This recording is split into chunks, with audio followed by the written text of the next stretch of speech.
Salut à tous, bienvenue comme chaque dimanche 18h pour une nouvelle vidéo. Aujourd'hui, on se retrouve avec un invité spécial que peut-être vous connaissez déjà. Si ce n'est pas le cas, il va falloir qu'on vous le présente. Il s'agit de Rudy Koya. Salut Rudy. Salut Anto, écoute, ça fait plaisir de te voir depuis toutes ces années. Ouais, c'est vrai. On s'est connus il y a très longtemps, comme on disait, quand tu avais 17 ans. Après, on s'était revus sur Annecy quand j'étais un peu arrivé dans le coin. Et puis, j'ai suivi de loin ce que tu faisais en termes de coaching, en termes de marque de nutrition, en termes de livres et autres. Donc, ça fait plaisir de te voir aujourd'hui. On a plein de choses à se raconter, donc ça fait déjà presque une heure qu'on parle. Donc, C'est vrai. Moi aussi, ça me fait plaisir. Déjà, je voudrais te dire merci parce que je l'ai dit plusieurs fois publiquement, mais pas à toi. C'est grâce à toi que j'en suis là, parce que tu as été mon modèle quand j'étais jeune, cette petite séquence émotion. Mais pour moi, tu es celui qui a, on peut dire, inventé ou amené le coaching en ligne en France. Je voudrais te demander comment ça t'est venu cette idée de coacher en ligne. Parce que faut quand même dire aux gens que tu l'as fait à une époque où c'était impensable pour les coachs. Il fallait être en salle et corriger les gens. Tu vois, c'est vrai, on entendait, tu peux pas coacher quelqu'un à distance. Comment ça t'est venu cette idée? c'est vrai qu'en 2006, quand j'ai lancé mon site, donc rudicoya.com, en fait, je me faisais critiquer de toutes parts. Tu sais, c'était vraiment coacher à distance, quelle honte, quel escroc. Et puis Mais en déjà, plus, tu étais très jeune, t'avais quel âge? j'avais un peu moins de 19 ans. Tu vois, j'ai ouvert Donc à déjà, 18 ouais. ans. J'ai passé mon BE2S à Cumez en 2005. Et donc, 2006, je vais expliquer après comment j'ai ouvert la boîte, mais tu vois. Et c'est vrai que déjà à l'époque, c'était pas possible, tu te faisais insulter. Et en plus, le coaching n'était pas très développé. Et on devait, entre guillemets, donner des conseils gratuitement. Tu devais Oui. faire des programmes gratuitement, tout devait être gratuit. C'est un peu le système français qui est très associatif et qui tend à mourir. On voit bien avec la professionnalisation, la privatisation. Mhm. Et en fait, c'est pas vraiment une idée que j'ai eue, parce qu'à la base, mon modèle pour moi, c'était le prof de ma salle de musculation Ok. à Tremblay en France. Il s'appelait Gilles Hérite, donc je pense pas qu'il regarde la vidéo. Et je le voyais bosser et s'entraîner. Il était prof en salle de musculation, il bossait un peu, il bossait que l'après-midi, donc il venait s'entraîner en début d'après-midi, et il bossait de 16h à 21h30 presque tous les jours. Et je me disais, bah tiens, c'est un bon modèle, c'est bien, tu peux t'entraîner. Et comme moi j'étais passionné de musculation, j'adorais m'entraîner, c'était vraiment, j'y vais que pour ça. Je pensais devenir champion du monde, faire Olympia. Ouais, oui, oui. Même si dans ces années-là, j'y croyais moins, mais toi, de 14 à 16-17 ans, moi, je pensais devenir Monsieur Olympia. Je regardais les cassettes vidéo. Les gens n'ont peut-être pas connu, mais j'avais Olympia 2001, ma première cassette vidéo. Ok. Tu vois, je l'ai vu je sais pas combien de fois. J'adorais le posing de Kevin Levroni Ouais. sur Academy Your Hero de Enrique Iglesias. Euh, et donc, en fait, comme j'ai grandi avec les forums internet de musculation, donc avant les réseaux sociaux, j'étais présent sur tous les forums. Vraiment tous les forums, tous les Mhm. forums. Donc, je pense que beaucoup ont connu Planète Muscle, qui était vraiment la Ouais. base bodybuilding. Vraiment, c'était le bodybuilding à Oui, fond. avec Gundil, c'est là où tu as Voilà, où échangé il y avec avait Gundil. Jérôme qui était là. Au tout début, son pseudo, c'était MDG. Ouais. MDG. De l'autre côté, il y avait Power Attitude, qui était l'une des premières boutiques de compléments alimentaires qui avait ouvert au début des années 2000. Ok. Donc, qui depuis, je sais pas si Nico il fait encore, mais j'ai cru voir que ça avait un peu fermé, ou je sais pas où il en est. Il était dans d'autres projets en tout cas, mais ça a tenu 20 ans. Ok. Et il y avait Smart Weight Training, donc là où j'étais le plus, qui était le forum un peu des pratiquants naturels qui cherchaient à comprendre. Vraiment, c'était les débats. Ok. Toi, tu avais plein d'ethnies bodybuilding, tu avais Power Attitude, c'était le spirit, vraiment, c'était l'entraînement à fond. Et tu avais Smart Weight Training qui était très débat, très Ok. compréhension Ok. et muscu naturel. Et après, tu as plein de petits forums qui sont montés. Et comme j'étais passionné, je passais des heures sur les forums, mais des heures et des heures et des heures, c'était que ça. Et puis c'était l'époque MSN Messenger, Ouais, donc je on se donnait connais. nos MSN, Mhm. on s'envoyait des whiz, tu sais. Et toute la journée on parlait muscu, on se faisait des débats, et ouais, je vais faire ci, je vais faire ça. Et quand j'ai eu mon diplôme, donc en 2005 ou 2006, euh, moi j'ai postulé dans des salles pour devenir coach en fait. C'était mon modèle, Gilles, c'était mon modèle. Et personne ne voulait embaucher un jeune de 18 ans. Ah oui, tu m'étonnes. Alors Ouais. pourtant, tu vois, à 18 ans, j'avais déjà été champion de France de force junior. Donc comparativement à maintenant, j'étais pas très fort, mais à l'époque, j'étais super fort par rapport à tout ce qui se faisait. Je faisais 90 kilos pour 1m95, comme taille que maintenant, mais tu vois, j'étais pas aussi balèze, mais j'étais déjà imposant. Et en fait, j'avais que des refus.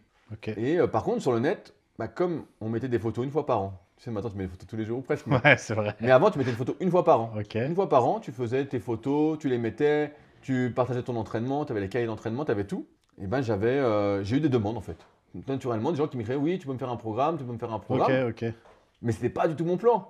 Moi, je pensais vraiment finir en salle de musculation. Et en fait, il y a eu des opportunités comme ça, des gens qui Oui, m'ont c'est dit venu de la demande en fait. exactement. Et mon associé Fabrice, qui allait devenir en tout cas mon associé après sur Superphysique, notamment sur superphysique-nutrition.fr, Il m'a dit, lui, il était informaticien, ingénieur et tout. Il me dit, ah, je vais te faire un petit site. Et on avait fait une page sur laquelle tu avais dû tomber à l'époque, Ok. qui était une petite page où j'avais la photo au bord de la piscine comme ça, là. Ouais, Tu ouais, sais, ouais. où j'étais tout blanc avec le short rouge, dans la piscine chez ma grand-mère.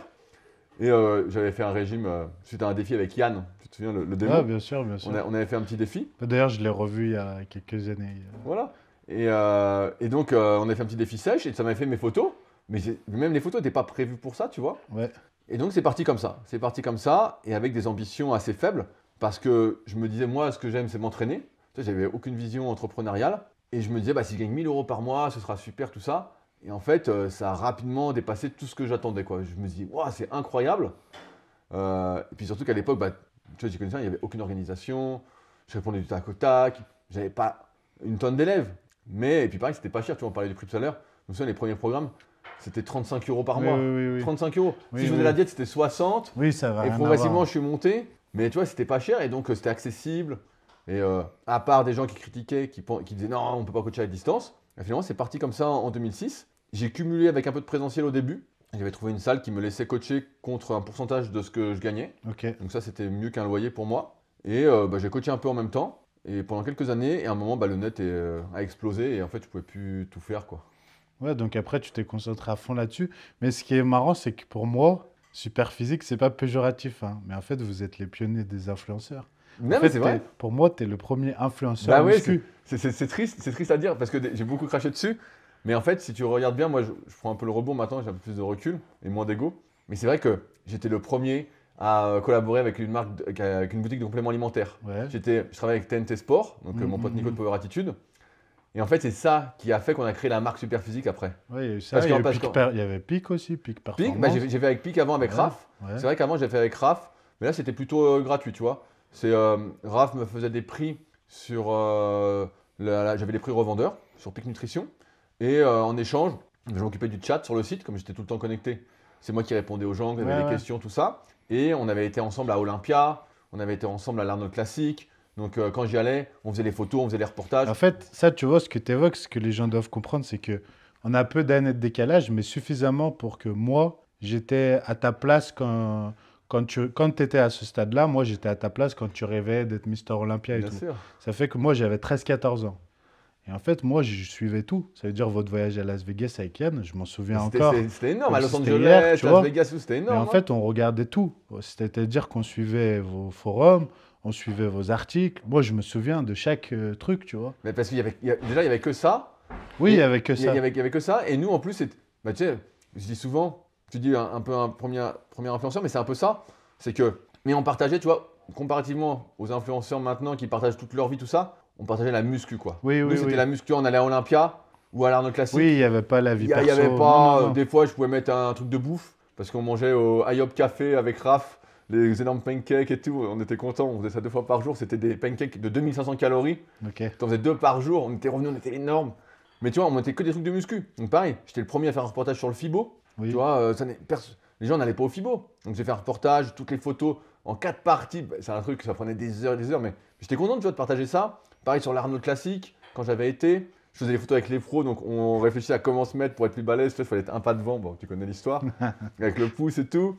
Pareil, on a fait Olympia l'année d'après en 2011 à l'Orleans. On était au même hôtel que les pros. Franchement, on s'est régalé. Et c'est vrai que pareil, tu vois, pour les compléments, bah, il y avait Peak. Ensuite, il y a eu TNT. Et c'est vrai que bah, j'avais une sorte de code. Et en fait, bah, je sais pas combien vendent les gens aujourd'hui, mais pour nous à l'époque, pour moi c'était énorme. C'est que je vendais pour 10-12 000 euros de compléments par mois. Ouais. Mais en fait, je vendais. C'était les compléments que je prenais. J'achetais chez mon pote Nico.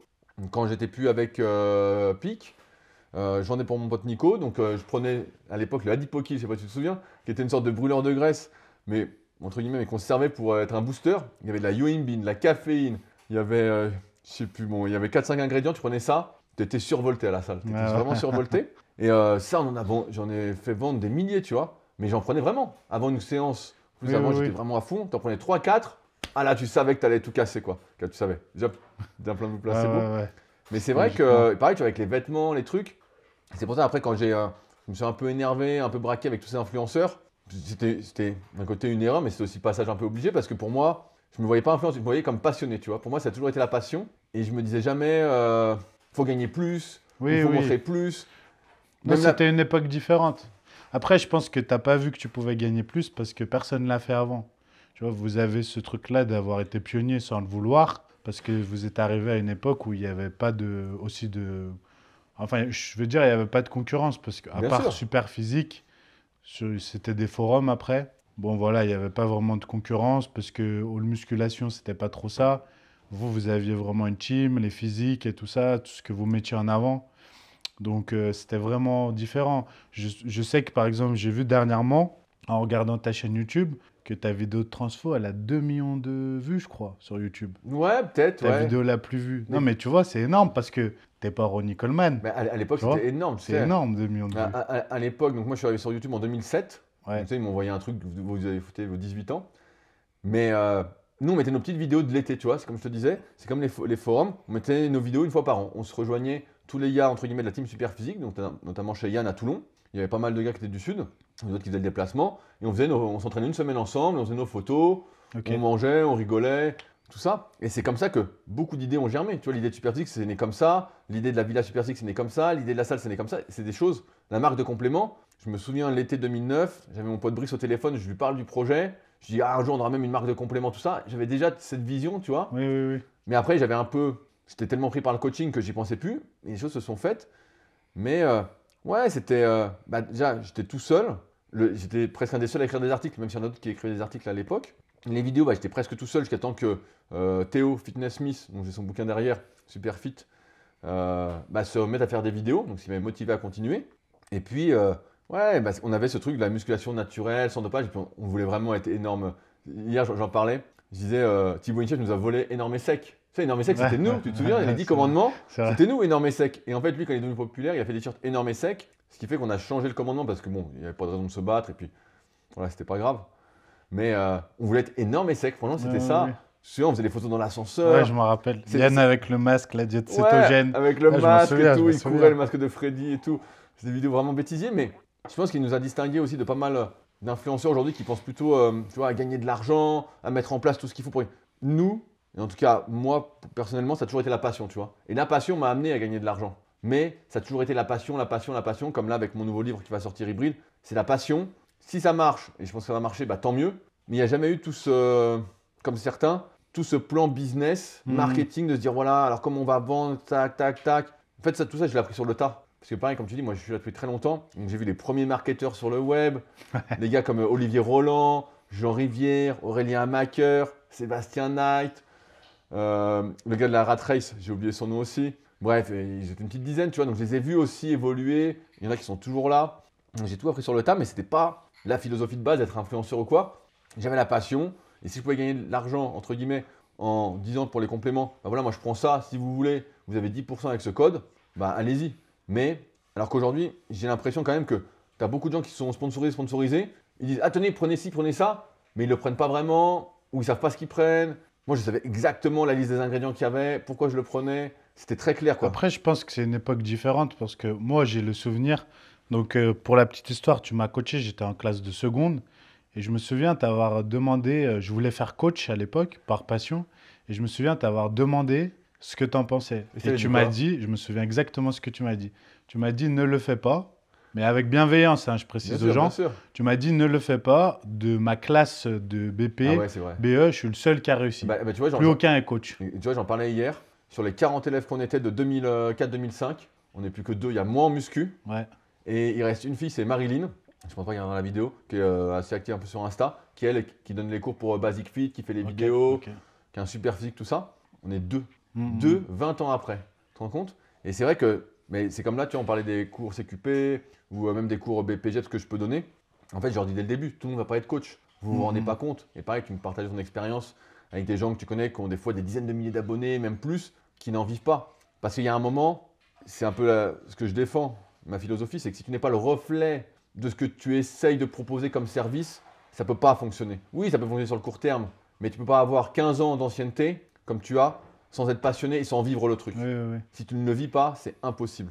Et donc, ouais, bah souvent j'avais fait des vidéos pour dire ne devenez pas coach, ne devenez pas coach. Mais en fait, tout le monde voit la lumière aujourd'hui. Tu sais, coach aujourd'hui, c'est ouais, je vais être riche. Justement, je pense que c'est ça qui a changé. C'est que via toi et puis du coup d'autres et qui ont montré qu'ils gagnaient de l'argent, et encore toi, tu n'es pas matérialiste, c'est-à-dire qu'on n'a jamais vu repas, voiture, maison. Maintenant, il y en a beaucoup qui jouent ce jeu-là. Bien Ils sont sûr. coachs, ils montent leur voiture et tout. Je pense que c'est ça qui a changé. Et que du coup, il y a moins de passionnés parce qu'il y a plus de gens aussi qui sont là pour l'appât du gain. Alors que toi, quand tu as commencé, et même moi, quand j'ai commencé quelques années plus tard, bah, un coach qui gagnait bien sa vie, c'était quoi? 1005, 1008 Bah, net bien par mois, c'était sûr, déjà bien. bien sûr. Après, c'était moins cher que maintenant la vie aussi, donc c'était très bien. Et tu sais, quand j'ai passé mon. Quand je suis rentré en école de formation, donc moi c'était la CERAPS. Mhm. Donc à l'époque, pareil, il n'y avait pas de plein d'écoles, tout ça. Il y avait le Krebs de Mâcon pour passer ton BE et le Krebs de Mâcon. Ouais, c'était que du privé, Voilà, public. Il n'y avait pas encore tu avais d'école que le Krebs et privée. tu avais juste la CERAPS, qui est une école privée Ok. qui te préparait en candidat libre. Donc moi, Ah oui, j'avais oui. été à la CERAPS avec Marc Vouillot, Jean-François Nicolai, Jean-Pierre Bachelet, bref, des cadors vraiment. Il y avait un autre prof qui s'appelait Stéphane, j'ai oublié son nom de famille, qui était super. Vraiment, c'était bien. Mais quand j'ai fait l'entretien avec mes parents, parce que moi j'avais 16 ans au tout début, quand j'ai Mhm. rentré là-dedans, le mec m'a dit ouais, vous allez voir, vous allez gagner 25, on est encore en France, vous allez gagner 25 000 francs, nanana, vous vous rendez pas compte, c'est un métier d'avenir, tout ça. Tu sais, il dit, on va vous aider à vous placer. Tu sais, il te sort toujours des chiffres, oui, 90% de nos élèves trouvent du travail juste après. C'est des chiffres qui veulent rien dire, tout ça. Ouais. Tu sais, c'est comme sur LinkedIn, quand j'y étais un peu, je regardais, il y a un mec qui disait oui, le marché manque de coach, vous vous rendez pas compte, tout ça. D'un côté, c'est vrai, parce qu'il y a de plus en plus de gens en méforme, qui ont besoin d'attention, qui ont besoin qu'on prenne soin d'eux, qu'on les aide. C'est vrai. Mais il y a une énorme différence entre aimer s'entraîner, aimer entraîner les Ouais, autres, c'est vrai. et ensuite arriver à se mettre suffisamment en avant pour proposer des services et en vivre. D'autant plus que, bien sûr, sur le court terme, tu peux faire des pubs, tu peux faire plein de trucs, du closing, voilà, tous les trucs à la con. Je dis à la con, je suis un peu dur, mais la confiance, elle se construit qu'avec ton exemplarité, la passion, et ça met des années. Ça, Mhm. pour ça que je dis souvent aux élèves, en CQP que j'ai à Annecy, il faut commencer tout de suite. Ouais, mais j'ai pas le diplôme, c'est pas grave. En fait, tu vas pas avoir des gens qui vont te contacter tout de suite pour Oui, être c'est coaché. vrai, C'est c'est vrai. impossible. Ou alors, c'est que ça fait longtemps que tu es déjà lancé. Donc, c'est vrai qu'aujourd'hui, c'est devenu un peu hype. Et tu vois, moi, mes ambitions, c'était 1000 euros par mois. C'était 1000 euros par mois. Et quand je les ai atteints, je dis, ouais, putain, super. Et pendant des années, j'étais en micro-entreprise, tu vois. Donc, c'était lancé de l'auto-entreprise où c'était jusqu'à 32 ou 34 000 euros. Ouais. Ça faisait 2000 euros net. Voilà. Après, c'est monté, mais ça a mis 2 3 ans, plus la création de super physique, plus l'écriture des articles, filmer les vidéos. Après, c'était un engrenage. C'était pas plus je travaillais, plus j'avais de monde, mais presque, tu vois. Alors Oui, ça. qu'aujourd'hui, c'est plus du tout ça. Plus tu travailles, non, ça marche pas. Il y a des codes maintenant à vraiment respecter. Tu en parlais des apparences, il y a des codes à respecter. Oui, c'est différent. Tu peux plus être à la bonne franquette comme moi je faisais. On faisait des photos à l'arrache. Tu sais, tu prenais une photo de ton assiette, dégueulasse. Ça faisait des... Non, mais c'est vrai, ça faisait des vues. Ouais, ça n'avait rien à voir. Oui, oui, Là, maintenant, oui. ton assiette, il faut qu'elle soit parfaite, compartimentée, elle brille, le filtre, tac, tu mets tes lumières. Pour ça, je fais même plus de photos d'assiette, de toute façon, ça sert à rien vu ce que je mange. Moi, des fois, je croque dedans direct. Ouais, Je mets juste pour la vidéo, je coupe pour la vidéo, mais sinon, moi, je croque dedans. Je m'emmerde pas avec tout ça. C'est vrai que c'était un autre monde et c'était une belle époque, hein. Tu sais, on est toujours nostalgique, tu sais, l'être humain, il est toujours nostalgique de sa Hmm. fin d'adolescence en disant que c'était mieux avant, mais c'est pas vrai. Et ça fait ça pour chaque adulte. Mais c'est vrai que c'était sympa de voir peu de personnes mises en avant. Aujourd'hui, tu sais, moi, j'arrive plus à savoir où donner de la tête, quoi. Je suis des copains, je vois ce qu'ils font, voilà. Mais c'est difficile, tu vois. Il y a, tous les jours, je te dis, je vois des nouveaux coachs à 100 000 abonnés, je vois des nouveaux gars sur YouTube ou des nouvelles filles. Je dis ah ouais, là, il y a une concurrence féroce, hein. Ouais, tout a changé. Après, du coup, c'est assez compliqué pour les gens de se repérer par rapport à ça. Mais je trouve que c'est pas plus difficile par contre, de réussir vraiment parce que du coup, il y a très peu de qualité dans tout ça. Tu vois, je sais pas si tu vois ce que je veux dire, mais Ouais, après tu enfin, peux moi, quand même tirer ton épingle du jeu, je pense, assez facilement. Si, comme tu dis, vraiment, tu es passionné et que tu fais du qualitatif, parce que le métier, c'est pas professionnalisé tant que ça. ce que je vois, je pense que tu as un peu les mêmes retours que moi, c'est qu'il y a beaucoup de personnes qui vendent des programmes Ouais, sans aucun suivi. oui, Des voilà. programmes, des fois, à 300 balles le mois. Je ne vais pas citer de nom et tout, mais les gens pourront regarder. Sous couvert de notoriété, peu importe comment ils sont devenus populaires ou autres, et qui vendent des programmes genre à 300 euros sur 3 mois, donc 900 euros. Ils vendent vraiment des trucs.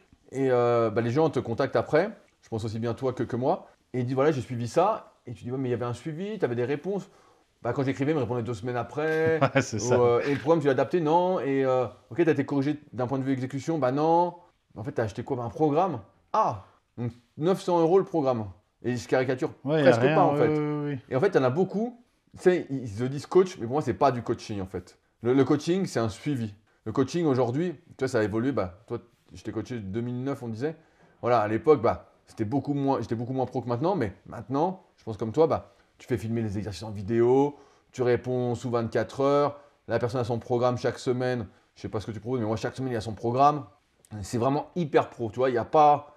Après, tu le faisais déjà à l'époque, parce que je me Ouais, souviens, on faisait le bilan une fois par semaine, exactement, ouais. tu renvoyais la diète et Mais il l'entraînement. n'y avait pas les vidéos. Mais il n'y a pas les outils, on n'aurait pas Ouais, pu, on n'aurait pas pu se filmer on et filmait s'envoyer des avec un vidéos. petit Canon Ouais, X6 à l'époque. on n'aurait pas pu.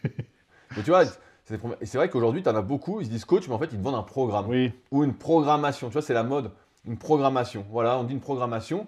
Il y a du pour et du contre sur une programmation parce qu'elle est quand même souvent adaptée semaine par semaine, ce que je vois en tout cas en aérox et en crossfit, mais de manière générale.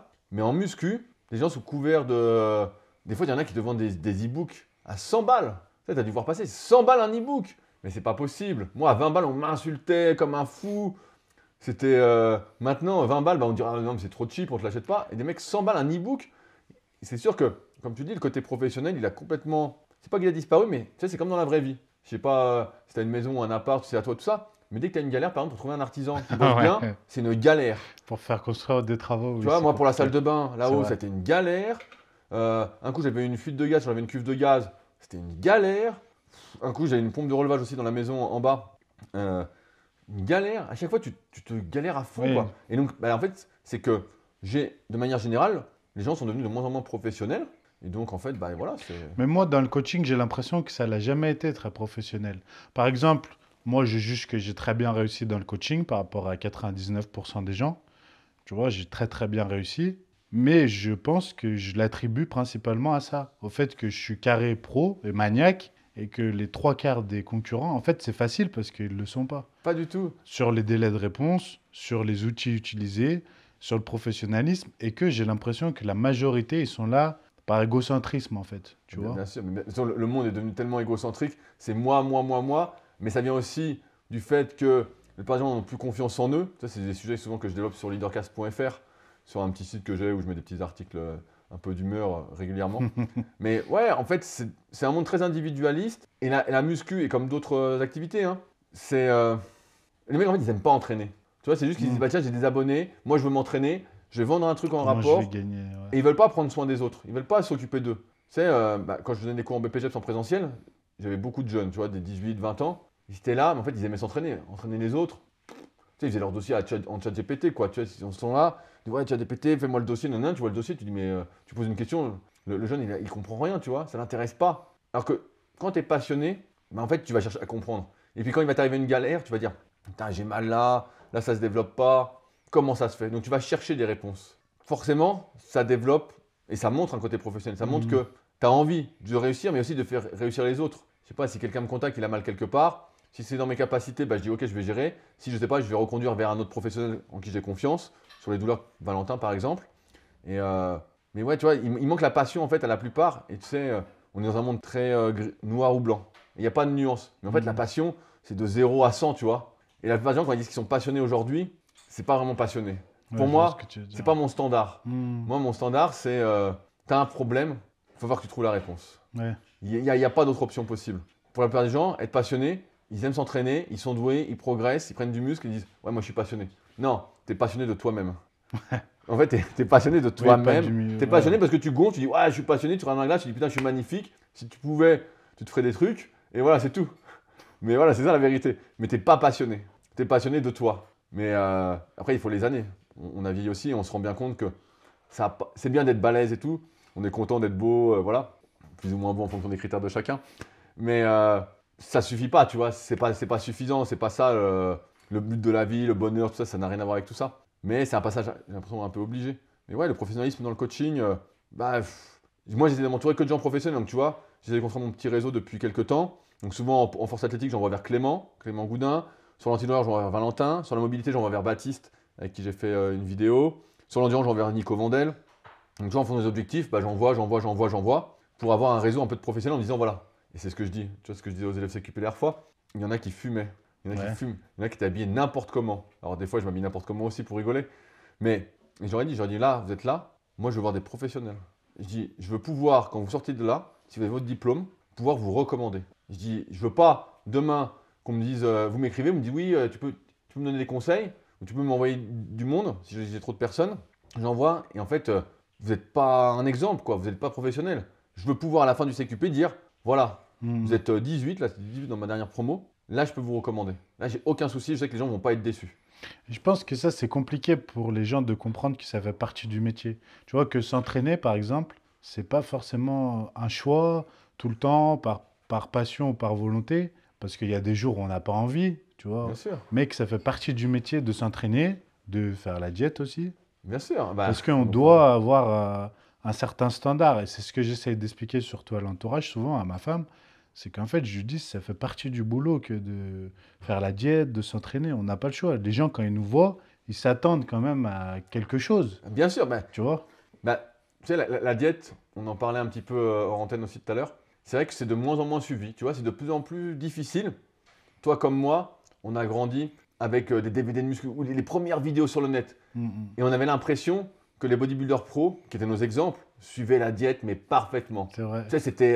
Il n'y avait pas le choix, en fait. Moi, je sais pas, tu lis les bouquins de Jean Texier derrière. La diète, elle est millimétrée, il pèse tout.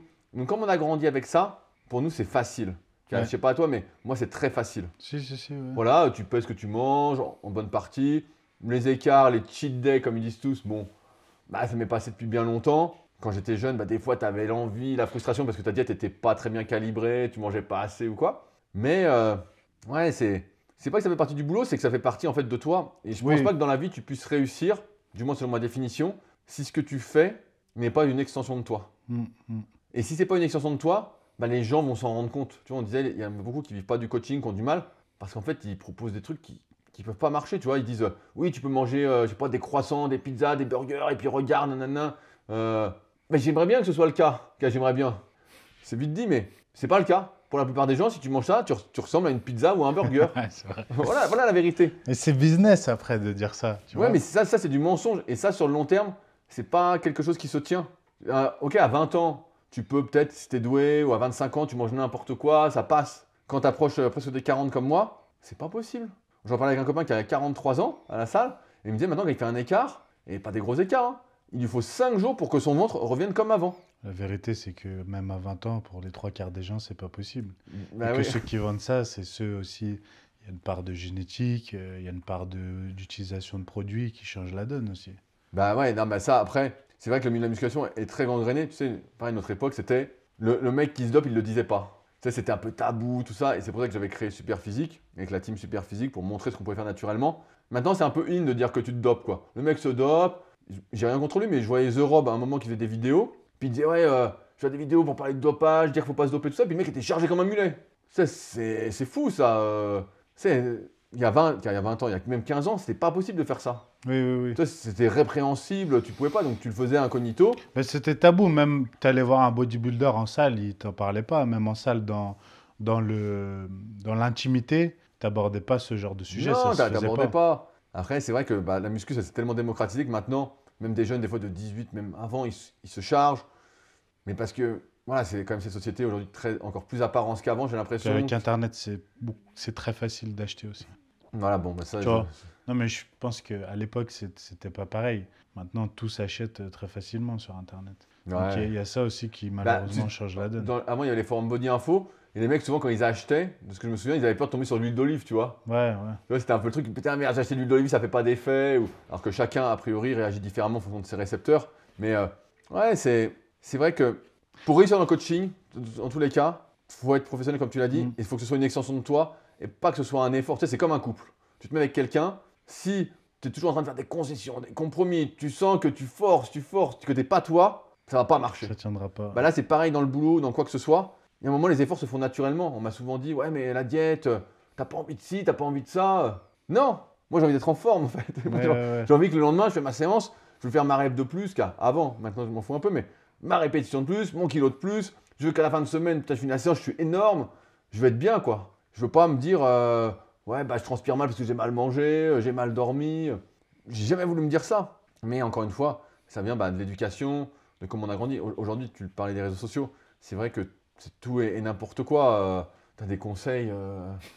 Tu sais, tu dis, ah ouais, ok. Et puis tu vois, le truc a fait 1 million de vues ou quoi. Tu dis, ah, on en est là. Tu sais, moi, j'écoute beaucoup de podcasts Mm. de manière variée. Et des fois, je tombe sur des podcasts un peu pour ceux que je connais pas, là, je suis tombé sur une actrice porno, par exemple, et j'ai découvert des trucs, mais incroyables, mec. Incroyables. Je te le partagerai, je te le filerai. Je vais pas en parler dans la vidéo, mais c'est incroyable. Tu te dis, waouh, on en est là. Et j'en rigolais avec un copain, on disait, il y a des gens qui se sont battus pour la liberté, et la liberté, c'est devenu ça. Tu dis, ah ouais. Tu veux dire sur ce que les gens sont prêts à consommer, à Exactement. acheter? Consommer, acheter, croire. Hmm. Parce que tu sais, c'est aussi la mode des hacks, des astuces, du biohacking et tout. Ouais, le biohacking, c'est quoi? C'est tu prends le soleil quand il y a le soleil, tu te lèves quand il commence à faire jour, tu te couches quand il fait nuit, tu essaies de manger sain. Ok, bah tu essaies de bien respirer. Mais la muscu, c'est devenu ça. Regarde les 10 000 pas par jour. Bien sûr, Est-ce que c'est pas débile comme truc, ça finalement? n'a pas de sens. C'est de dire être actif. Bah, c'est être actif. Bah, c'est vrai qu'on est très sédentarisé, pardon. Moi, le premier. Et donc, c'est vrai que bah, tu vois, j'ai pris le chien aussi. C'est un peu pour ça. Voilà, on fait. Avant que tu arrives, je l'avais promené. Là, après, je vais le repromener. Puis, je vais le repromener ce soir. Donc, ça me rend actif. Parce que c'est vrai que des fois, comme on coach beaucoup à distance, on fait beaucoup de choses sur l'ordinateur, sur les articles, même les vidéos, tu prépares tout ça. En fait, tu es beaucoup assis et tu deviens cette position Ah assise. oui, tu es obligé de te forcer à... Oui, oui, oui.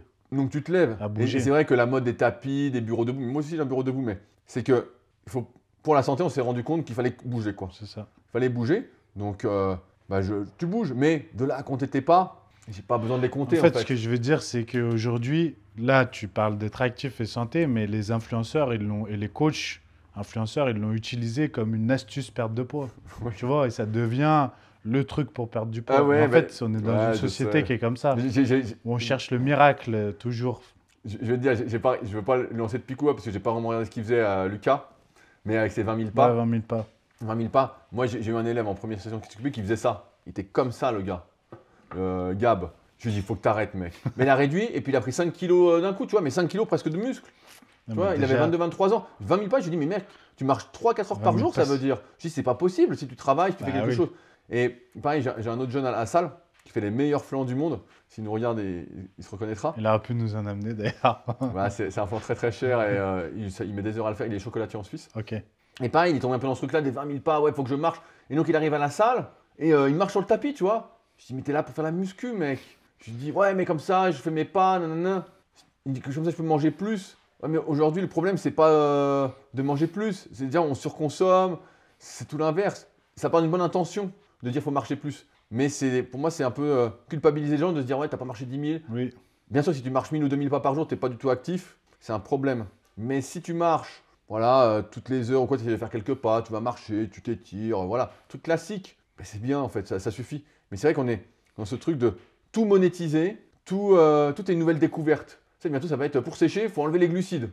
Limite, on va revenir à ça. Ouais, on revient. On va revenir à Mais ça. en fait, c'est un peu ça, hein, parce que finalement, moi, je trouve toujours que ce qui marche bien maintenant, c'est ce qui marchait déjà bien avant. Ben, c'est une roue qui tourne. Tu vois, quand je fais le topo, et je trouve que sur l'entraînement, c'est pire que la diète, parce qu'autant la diète, je trouve qu'on a quand même évolué. Quand tu fais vraiment la diète, tu vois, c'est plus facile qu'avant Ouais, de c'est plus facile. bien faire la diète, on met plus de glucides, voilà, on va pas faire les mêmes choses. Mais l'entraînement, ça va pas tant changer que ça, finalement, ce qui marche, tu vois. Ben, ça tourne. Je reprends les débuts des années 2000, il y avait le full body et le split d'un côté. Ouais. Les débats entre les hard gainers, les mecs du heavy duty, les mecs du super slow, et puis ceux en split. Le split c'était pour les dopés, voilà. Le truc c'était ça. Le split c'était pour les dopés. Et aujourd'hui, on revient un peu à ce débat-là, Oui. alors que ce débat, on l'a eu au début des années 2000, on l'a vite résolu quand on a été en salle. Je suis arrivé en salle là, au bout de 2 ans d'entraînement. Moi, je faisais un peu du full body, du half. Je dis putain, mais ils connaissent pas les gens. Tu vois, et moi j'étais là, je posais des questions, mais vous faites pas de full. C'est quoi le full? Les mecs, ils faisaient le pec le lundi, ils faisaient dos le mardi. Tu sais, ils faisaient 4-5 jours par semaine. Et puis ils étaient tous balèzes. Ils étaient tous 2 fois comme moi, en fait. Ouais, ouais. Je dis, putain, mais en fait, on s'est trompé. Et donc, on avait essayé avec Jean Larue, All Musculation. Tu sais, on avait été un peu en salle au même moment. Et on s'est dit, bon, on va en faire comme eux.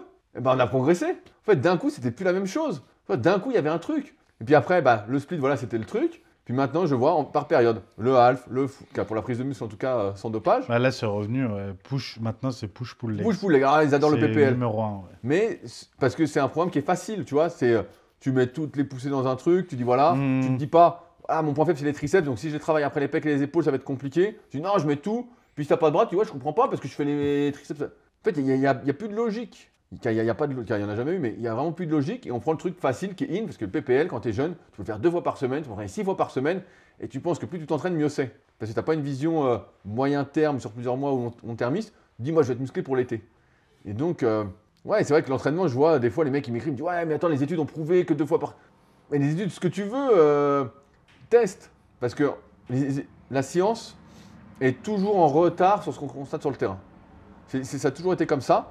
La science est là pour dire ah oui, bah, ce que vous faites, c'est comme dire, avec le biohacking, je vois, oui, le matin, il faut prendre la lumière du jour. Ah bah merci. Non, mais j'avais pas besoin qu'on me le dise. Ouais, c'est vrai. Ou, tu vois, ah oui, bah quand tu expires longtemps, ça te calme. Ah!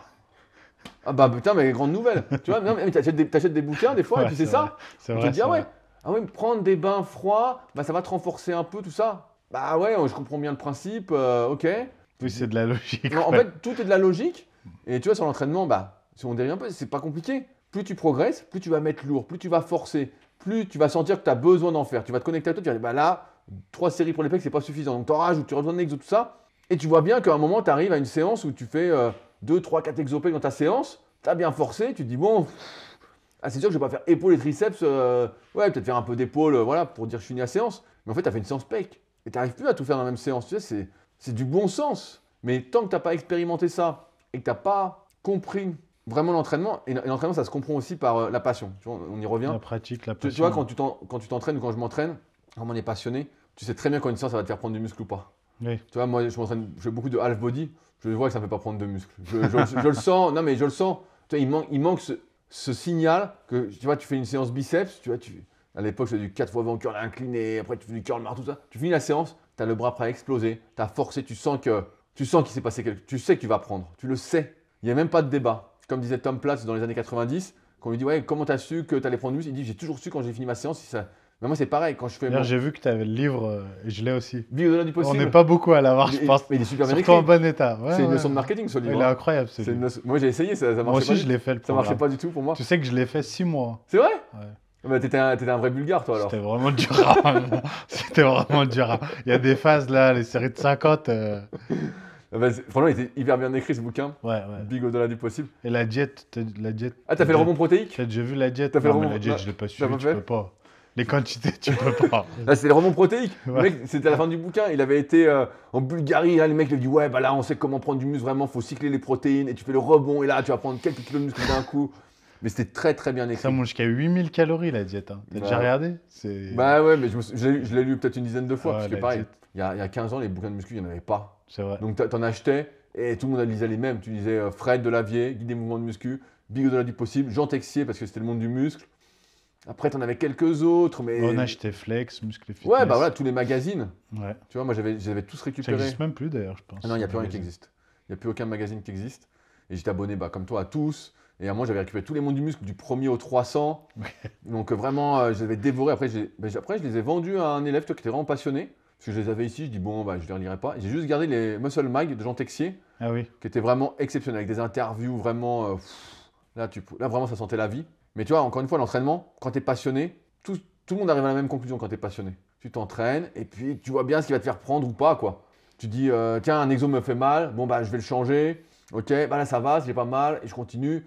Tout est du bon sens, mais on a délégué, du moins la plupart des gens ont délégué leur progression ou leur avenir à d'autres. Et dans un sens, c'est bien, parce que déléguer sa motivation, ça a du bon sens. Avoir un regard extérieur quand tu débutes ou que tu es semi-débutant, ça a du sens. C'est ce qu'on fait avec le coaching. Mais au bout d'un moment, c'est ce que je disais aux gens, je dis à un moment, je peux peut-être vous amener à 80-85% de votre potentiel, mais les 15 derniers pourcents, c'est pour vous. Oui, oui, C'est oui. soit ça t'intéresse et t'y vas, et vraiment, voilà, tu as compris le truc, mais je peux pas t'emmener au dernier pourcent. Parce que c'est des choses que tu vas ressentir et je suis pas dans ton corps. Je peux pas savoir, je sais t'amener, j'ai une connerie, à 42 bras, mais si c'est 42 ton potentiel, les 2 derniers centimètres, c'est pour toi. C'est est-ce que tu vas aller vraiment sentir ce qu'est une bonne séance pour toi. Mais ça, c'est un apprentissage aussi. C'est comme apprendre à forcer, apprendre à faire ses mouvements. Mais comme on se laisse plus le temps de rien, on n'apprend pas et on cherche du biohacking. Ouais, ouais. Puis c'est l'offre et la demande aussi. Je pense qu'il y a tellement de coachs maintenant qui proposent des choses différentes que les gens, ils cherchent le miracle et que si ça va pas assez vite avec toi, ils vont essayer avec un autre. Si ça va pas assez Bien vite sûr. avec l'autre, ils vont aller vers l'autre. Tu vois? Et on a moins le temps. Je trouve que c'est plus dur aussi et qu'on doit coacher différemment parce qu'on est obligé de prendre un peu ça en considération. Le fait que les gens, ils veulent tout beaucoup plus vite. Tu as raison, j'ai eu l'exemple comme ça avec un élève Enzo, avec qui j'ai fait 6 mois de suivi. On a arrêté la semaine dernière. Et c'est rare que ça reste que 6 mois. Normalement, moi, c'est 18, 24 mois, 36 mois. Bah, il était un peu plus jeune que mes élèves habituels qui ont plus 35, 40, 45 Ok, ans. ok. Donc, il y a moins de recul sur la vie. Et pareil, il me dit, ouais, je progresse pas assez vite, j'ai perdu des bras et tout. Je dis, c'est pas possible que tu perdes des bras. Je dis, mec, t'as 3 exo-triceps, ta technique, elle est bien, on fait que progresser. T'as 3 exo-biceps, on en a une séance bras. Je dis, tu peux pas perdre des bras. Je dis, tu maigris pas, en plus, c'est impossible. Il dit, ouais, mais j'ai l'impression. Et tu vois, pendant quelques semaines, il me disait ça. Et à un moment, il me dit, ah non, mais c'est bon, j'ai pris. Tu vois, parce que, encore une fois, la prise de muscle, la progression, dans n'importe quel domaine, tous les petits efforts que tu fais se matérialisent à un moment. Mais c'est comme le régime. Tu te souviens, quand tu fais une sèche, ceux qu'on a déjà fait, ils savent, au début, tu perds et tu es juste maigre et gras. Et à un moment, tu perds le kilo qui change tout. D'un coup, Ouais, t'es déclic, sec, ouais. t'es beau. Tu te dis, waouh, le kilo magique, quoi. Vraiment, tu dis, ah là, ça paye. Mais avant ça, tu dis, bah en fait, j'ai plus rien. Parce que tu n'as plus de réserve de glycogène, tu es un peu à plat. Tu dis, merde. Et bah, la muscu, c'est un peu pareil. Mais c'est vrai que quand tu as des jeunes, c'est pour ça que moi, j'essaye de pas trop attirer de jeunes. Bah, tu es pressé et tu veux effectivement, si tu n'as pas le résultat très vite, tu dis, ouais, ça va pas. Alors, comme moi, j'utilise en plus les cycles de progression, je fais partir un peu plus bas. Moi, j'ai plus une vision long terme et je vois où je veux emmener la personne, tout ça. Si c'est un jeune, il va me dire, ouais, ça progresse pas assez vite, tout ça. Et je lui dis, après, je lui fais un calcul. Je lui dis, mec, si tu gagnes 1 kg par semaine sur ton développé couché, ça fait 52 kilos par semaine. Ça fait 52 kilos par an. Et je dis, on va pas y arriver, hein. Je dis, mais c'est énorme. C'est énorme, ouais. Je lui dis, donc tu vois, j'essaie de recontextualiser, mais tu as raison. Quand j'ai des jeunes, souvent, ils disent, ouais, je progresse pas assez vite. Ou j'ai aussi beaucoup de gens, j'en ai quelques-uns, en général, avec qui je dis, bah, ça sert à rien qu'on fasse un coaching, qui ont un super physique, ça fait 10 ans qu'ils s'entraînent, ils sont super. Et ils me disent, ouais, ils ont pareil dans la trentaine, ils me disent, ouais, j'aimerais faire une prise de masse encore et tout. Je leur dis, mais mec, t'es super, quoi. Tu sais, je leur dis là, c'est Mike Menzer dans le guide pratique numéro 5, il disait, un bodybuilder ou un gars vraiment à fond dans la muscu, il aurait fait n'importe quelle autre activité, il serait devenu millionnaire. Tu vois, parce qu'il aurait mis tellement d'efforts et tout. Et des fois, c'est ce que je dis aux gars qui ont un très bon niveau et qui me disent, ouais, je veux continuer à m'entraîner 5-6 fois par semaine et tout. Je dis, écoute, tu as un super physique. Je dis, là, tu fais déjà, je sais pas, 10 à 110 ou 120 au développé couché, avec des perfs pareils un peu partout. Je dis, est-ce que ça a vraiment du sens aujourd'hui dans ta vie de se dire, parce que plus tu progresses, plus tu es obligé de t'investir. On connaît l'histoire. À un moment, c'est ce qui m'a fait ralentir aussi. À un moment, tu es là, tu dis, bon, ok, je suis comme ça, pour passer le step de plus, bah, ça va être quoi? Se coucher tous les jours à la même heure, exactement, pile, la diète, zéro écart, rien de rien, ce que j'ai fait pendant des années, que j'ai plus envie de faire. C'est Justement, te couper de tout, tu te dis, bon, ça n'a pas de ça a plus de sens au bout d'un moment. Et j'ai des gars comme ça, parce qu'ils voient les réseaux sociaux, ils disent, ouais, mais t'as vu un tel, t'as vu un tel, t'as vu un tel, qui fait des très belles photos, qui fait des très belles vidéos. Il y a tout un art aussi là-dessus, hein. Se mettre en valeur, c'est aussi un métier. Et donc, je leur dis souvent à ces gens-là, je dis, non, mais je dis, moi, je ne suis pas l'homme de la situation parce que moi, j'aime bien amener jusqu'à 80-85%, mais les 15 derniers pourcents, moi, je trouve que la vie est trop courte pour s'emmerder avec ces 15 derniers Je trouve pourcents. que c'est trop de sacrifices. Bah, Parce que ça isole, ça isole. est-ce que justement c'est ce qui t'a fait, alors je vais pas dire arrêter, mais grandement Ralentir, ralentir la oui. muscu? Bah, il y Parce a que plusieurs choses. avant, faut le dire, tu étais vraiment à fond. Bien sûr. C'est-à-dire que tu étais comme un bodybuilder, Bien sûr. sans les compètes Sans et les les produits. résultats. Sans les résultats, ouais. Bah, sans C'était les bien. résultats, pour quelqu'un de naturel, tu as un sacré physique. Bien sûr. Tu as eu un sacré physique quand même. Bien sûr, bien sûr. Non, mais il y a plusieurs choses qui m'ont fait ralentir. Un, c'est vrai qu'à un moment, et j'en avais parlé à un cours à l'INSEP, et les mecs étaient un peu surpris, c'est comment tu es là avec tes muscles, tu es content, tu vois, tu es balèze et tout. En fait, tu es tout seul comme un con. Il faut le dire, tu es tout seul comme un con. Tu es là, Dans quel sens? bah en fait, tu es chez toi, tu es Ouais. rythmé par ton entraînement, c'est le truc le plus important de ta journée. Tu vas t'entraîner, tu fais tes photos, parce que c'était l'époque où il fallait faire des photos tous les jours, donc tu mets tes photos, tu es très égocentrique comme on dit, donc je les connais ces phases-là. Et je l'ai vécu, hein. Et tu te dis, bon, et donc, qu'est-ce qu'on fait? Oui. Ah bah tu sors pas, parce que, attends, faut pas se fatiguer plus que ça, il y a l'entraînement, hein. Donc tu sors pas plus que ça, donc tu restes chez toi, tout seul comme un con, tu fais de l'internet, bah c'est bien, voilà, tu regardes des trucs, tu te reposes, le lendemain, bah tu recommences, et à un moment, tu es là, tu te dis, putain, mais c'est ça ma vie, quoi. Oui, il n'y avait pas de juste milieu. Tu Bah, trouvais pas de juste milieu. Non, et puis surtout que tu arrives à un moment aussi, c'est le deuxième point, donc tu es seul comme un con avec tes muscles, parce que pour devenir balèze, même si c'est pas des sacrifices, tu t'es isolé, parce que très peu de personnes sont dans ce mood-là, ce mindset-là. Donc bah, tu vois moins tes potes, tu refuses des trucs, tu vas comme les mecs rigolent sur le net, tu vas avec ton Tupperware au mariage, ou limite tu manges pas, tu dis bah je préfère pas manger. Voilà, quand tu es invité quelque part, tu viens avec ta gamelle, Bien tout. sûr, bien sûr. Ok, ça t'apprend des choses, la discipline, voilà, c'est sûr que ça c'est super. Mais, et deuxième point, c'est que bah, je suis arrivé à un niveau, à un moment, pour moi en tout cas, il fallait que j'aille encore plus loin. Et je me dis, bah, c'est quoi plus loin? Je me dis, bah Est-ce que tu faut penses tout couper. justement que tu as atteint ta limite naturelle ou pas? Je sais pas s'il y a une limite, mais j'ai atteint une certaine limite en tout cas en termes d'investissement et de philosophie de vie où je me suis dit, bah j'ai pas envie de finir, et c'est dur, hein, je veux pas citer de nom, mais comme des gars qui ont des fois la cinquantaine et qui pensent, qui me disent ouais, moi ce qui compte c'est mon haut de pec. Oui, oui, oui. Non, moi à 50 ans, si tu me parles de ton haut de pec, je vais te dire écoute, t'as raté ta vie. Ouais, je Tu vois ce que vois, tu je veux veux dire dire. non, ok, faut que tu sois bien, faut que tu sois en forme, c'est très bien, voilà, et ça je vais t'aider là-dessus. Mais si tu me dis ouais, moi ce qui m'ennuie, si tu vois, je manque un peu d'eau de pec là, ouais écoute, non, non, là t'en es pas là. Ça c'est la société qui nous a rempli de je sais pas combien de névros supplémentaires. C'est pas ça le problème. Et donc tu vois, c'est deux choses, c'est un, je me suis retrouvé seul comme un con avec mes muscles, tu te dis bon bah j'ai tout, il y a presque plus de potes, tu vois, parce qu'en fait tu vas pas au resto, tu sors pas, tu te couches tôt. Alors certains, tu vois, toi tu dis que j'ai eu un bon niveau, moi aussi je trouve que j'ai eu un bon niveau, mais j'étais pas très doué, tu vois, donc j'ai dû forcer, forcer, forcer pour arriver à ce niveau-là. Après, attention, tu as pas eu un bon niveau. Comme je dis toujours, tout est relatif à qui tu te compares. Bien Tu sûr, vois ce que je veux dire? bien sûr. Après, je pense que tu juges comme ça parce que tu te compares à des gens à qui tu ne peux pas te comparer. Bien sûr, bah, parce que Tu vois? mes repères quand j'étais gamin, encore une fois, c'était les bodybuilders Eh pro, oui, c'était de devenir champion du monde. eh oui. Et après, bah ouais, après je suis arrivé aux limites de ce que je pouvais mettre en place et de ce que j'avais mettre en place. C'est un moment, tu te dis. Parce que j'allais pas devenir champion, j'allais pas vivre de mon physique, même si ça m'a aidé pour coacher et me donner une certaine légitimité, comme on disait tout à l'heure. Ben, je pense que ça t'a plus que aidé. Honnêtement, Voilà. si tu n'avais pas eu ce physique, Ah par ouais, ouais, exemple, moi, le premier, bien sûr, on serait pas venu, tu vois. bien sûr, bien sûr. Non, mais Tu c'est vois. vrai, et après, D'où bah, ce truc que je disais, pardon, de les premiers influenceurs. C'est ouais, que c'est vos physiques avant ce que vous faisiez bien qui ont sûr, attiré et après ce que vous faisiez derrière, tu vois. bien sûr, bien sûr. Ouais, tu sais, on dit la vie fait pas le moine, mais c'est pas vrai, la vie fait le moine. Ouais, La vie fait vraiment le moine. Donc voilà, c'est ces deux raisons-là. Et puis après, j'ai découvert d'autres activités. Et comme je progressais plus vraiment en muscu, bah, tu découvres une autre activité, puis tu te dis, ah, je progresse. Et ouais. tu retrouves ce truc de dire, ah tiens, Kayak, bah, le kayak, tu aérox, vois, tout le kayak, ça. j'ai poncé le sujet à fond, tout ça. Et c'est vrai que tu es là, tu te dis, ah ouais, ok, ça fonctionne comme ça, c'est comme ça. J'ai interviewé des gens, je me suis déplacé dans des compétitions, j'ai fait des stages. Après, le kayak, pareil, au bout d'un moment, je suis arrivé à un plateau, tu vois, au bout de 4 5 ans. Et après, bah là, je suis plus, on va dire, Aerox, mais surtout ergomètre, tu vois, entraînement multisport, si on peut dire ça comme Hybride. ça. Ouais, hybride, je sais pas si on peut dire ça, mais voilà, c'est un peu ça.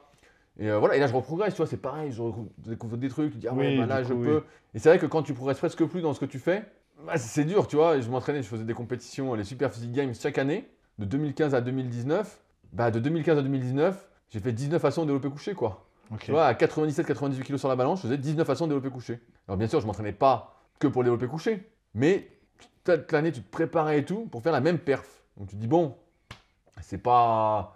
C'est beaucoup de sacrifices. Là, tu ressens les sacrifices. Tu vois, quand tu n'as pas les résultats de ta passion, de ce que tu mets en place, là, tu dis, mais. Et justement, je me pose une question. Permets-moi cette question. Comment quelqu'un comme toi, aussi passionné de bodybuilding que tu as été, et moi j'ai vécu le bodybuilding à mort, donc je le comprends, avec tout ce que tu as fait, la rigueur que tu as eue, la discipline, comment tu as fait pour rester tout le temps naturel? Bah, Comment tu n'es jamais passé au produit? Comment, pourquoi, je comment pense, tu... je pense que c'est Alors déjà, j'ai cru beaucoup à la méritocratie. Ok. Au fait, il fallait mériter ses résultats, tout ça. C'est intéressant parce que tu as dit j'ai cru beaucoup. Ouais, mais parce que la méritocratie, c'est une illusion dans ce monde. Ok, Tu sais bien que on est d'accord. beaucoup une histoire de chance. Oui, Les gènes que tu as, où tu nais, l'environnement, les personnes que tu rencontres. je suis d'accord. Toi, c'est un global. Bien sûr, il y a du travail que tu vas faire, mais c'est beaucoup de. Comment? C'est beaucoup de chance. Donc on te fait croire qu'avec tes efforts, tu peux tout atteindre. Si tu veux, tu peux, c'est pas vrai. C'est si tu peux, tu veux. Mm, mm, Donc mm. comme tu as la possibilité, bah, tu veux et ça se fait et c'est facile. Que c'est facile. Ça se fait en tout cas. Donc j'ai longtemps cru à cette méritocratie. Moi, je voulais mériter mes efforts, je voulais pas tricher avec moi-même, c'était ce que je voulais. Ensuite, j'ai grandi avec Jean Texier dans les magazines, qui lui était fervent défenseur de la musculation sans dopage. Ok. Il n'y avait pas d'histoire, et dans les magazines à l'époque, les mecs parlaient des produits qu'ils prenaient, tout ça. C'est vrai que bon, c'était magique hein, pour les champions qui en parlaient, parce que maintenant tout le monde en parle, mais les champions ils disaient, ouais, bah, moi, l'hormone de croissance, je prends ci, le Winsol, je prends ça, puis les forums, c'était moins réglementé que maintenant, les mecs s'échangeaient, ils disaient, ouais, je prends ci, je prends ça. Et j'en ai vu beaucoup aussi, un truc qui m'a découragé en troisième point, avoir des problèmes. Mais vraiment Ok. avoir des problèmes de santé ou pas avoir de résultats.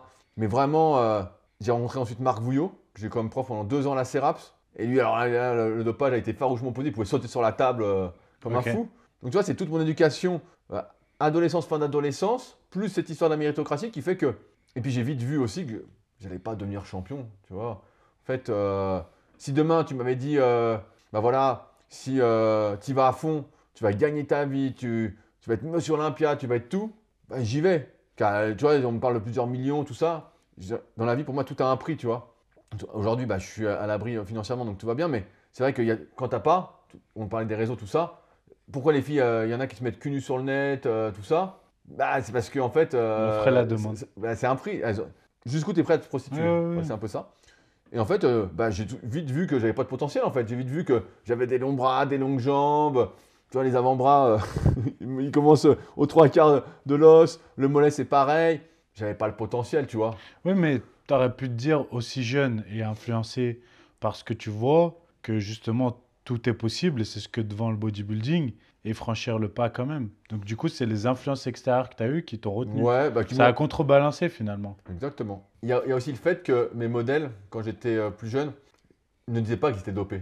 Tu Ah vois, oui. par exemple, si je prends Devenez champion du monde de Jean-Luc Favre, dans tout le bouquin qui est derrière et que j'ai lu, je sais pas, peut-être 100 fois, quand on lui demande s'il est dopé, il dit mais attendez, vous pensez bien que je suis pas dopé, c'est pas possible, nanana. Tu vois, les mecs trouvent des subterfuges et donc quand t'as 16-17 ans, tu y crois. Tu dis bah ouais. Puis dans les magazines pareil de l'époque, C'était que les compléments, je me rappelle. ouais, c'est des Ouais, compléments, ou c'est le sandwich poulet avocat, ouais. ou c'est Beurre de cacahuète. les flocons d'avoine le C'est matin, vrai, c'est tu vrai. sais, c'est les diètes. Tu dis, ah voilà, bah, c'est ça qui fait le mec. C'est juste que ça fait longtemps qu'il fait, et donc tu vois, les champions n'en parlaient pas. C'est qu'après, des années plus tard, que j'ai découvert qu'ils étaient tous dopés, qu'ils prenaient des trucs, tout ça, mais c'était un peu tabou. Alors qu'aujourd'hui, bah, voilà, on le sait, il n'y a même pas de débat. Mais moi, je trouve que c'était mieux comme ça pour les jeunes. Ah oui, bah, bien Parce que sûr. tu vois, toi, par contre, je suis persuadé que on te met dans notre époque, tu tombes dedans. Bah, là, c'est sûr que c'est.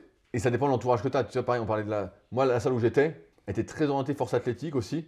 Donc, il y avait moins cette question du dopage, tu vois, parce qu'il Oui. y avait moins cet aspect physique. Tout ce que j'ai fait ensuite, super physique, les compétitions, tout ce que j'ai développé, c'est la suite de la salle où je m'entraînais, en fait. L'Apollo Club de Tremblay, où ceux qui s'entraînaient, en fait, ils voulaient être musclés, mais ils voulaient aussi être forts. Donc, tu avais plein de gars qui faisaient du coucher haltère à 50. Attends, les mecs, ils rigoleraient, ça, mais c'était super, tu vois. Où ils faisaient leur soulevé de terre à 200 et en même temps ils faisaient leur traction et toi c'était un mélange d'un peu tout. Hmm. Donc c'était pas porté que sur le physique. Et s'il y a C'était un pas mec, l'esprit bodybuilding. pas du tout, pas du tout. C'était l'esprit, la muscu, la musculation sportive, on va dire. Donc moi j'ai baigné là-dedans. Bien sûr que quand j'étais tout seul chez moi, bah, c'était le bodybuilding. Tu allais sur Planète Muscle, et c'était bodybuilding, bodybuilding. Mais c'est sûr que c'était pas les influences d'aujourd'hui. Aujourd'hui, c'est sûr que les salles associatives, ça n'existe plus. Tu arrives dans une salle classique, de ce que je comprends, beaucoup sont avec leurs trépieds. Tout le monde est habillé comme s'il allait en soirée, voire même mieux. Il est coiffé nickel. Nous, quand on se coiffait, bah, c'était un miracle. On arrivait, on n'était pas coiffé. Oui, c'était. C'était la rage, quoi. La muscu, c'était une activité de marginaux avant. C'est aussi ce qui me plaisait. Tu vois, le fait que ça soit démocratisé, que tout le monde en fasse, ça me plaît beaucoup moins. Déjà, il n'y avait pas beaucoup de jeunes. Bah non. La moyenne d'âge, elle n'était pas jeune comme maintenant. Parce que Ben, toi, tu ne vas pas dans les salles commerciales, donc tu ne le vois pas. Mais la moyenne d'âge, elle a vraiment chuté. Vraiment. mais ouais. C'est impressionnant. Bah, quand j'avais 14 ans que j'étais sur les forums de muscu, ah, le petit jeune et tout, tout le monde m'encourageait, tu Ouais, vois. ouais. Bon, il y en a qui critiquaient, mais il y en a qui, la plupart encourageaient. Et c'est vrai que j'étais le petit jeune, tu vois. Pour moi, j'étais toujours. Mon pseudo, c'était Body, B-O-D-Y. J'étais Body, quoi, le petit jeune et tout. Et les mecs me disaient, ouais, bah viens et tout. Tu sais, tout le monde était un peu avenant parce que tu faisais une activité de marginaux. Voilà, il y avait très peu de personnes qui faisaient de la muscu. C'était mal vu de dire que tu faisais de la muscu. On disait qu'on faisait du rugby, de la natation, on faisait autre chose, mais on faisait pas de la muscu. Ça ne pouvait pas se dire. Alors qu'aujourd'hui, bah, tout le monde en fait. Ça a aussi contribué, ça, à me mettre un peu en recul, même si j'adore ça, j'adore m'entraîner, tout ça. Parce que c'est pas. J'ai l'impression que je peux plus m'identifier à ce milieu-là complètement. Tu vois, c'est pas ma muscu. Ça manque de spirit, ça manque de passion, ça manque d'entraide. Même si j'essaye de pousser, tu vois, à mon niveau. Mais il y a tellement de monde maintenant que c'est plus ça. Et c'est vrai que les produits, en fait, j'ai jamais été tenté parce que, encore une fois, j'ai grandi dans un milieu, la méritocratie. Jean Texi disait, ouais, c'est naturel. Marc Vouillot, il pouvait sauter sur la table et tout. J'ai vu des mecs avoir plein de problèmes. J'ai vu aussi des gars dans ma salle où j'étais à l'Apollo Club 30 qui sont morts très jeunes, hein, ont fait des crises cardiaques, tout ça. Et puis aujourd'hui, il y a tellement d'informations, donc la plupart ne voient pas, ça ne les intéresse pas, mais tous les jours, tu as des morts. Moi, tous les Oui. bodybuilders qui me faisaient rêver, quand j'étais gamin, putain, soit ils sont dans un sale état, soit ils sont morts. Mhm. En fait, il n'y a pas de débat. Et c'est ce que disait Gundy, là. Il disait un bodybuilder dopé, c'est quoi? C'est un type qui qui a un bodybuilder au niveau, un mec qui prend des produits dopants et qui a que les effets positifs, hein.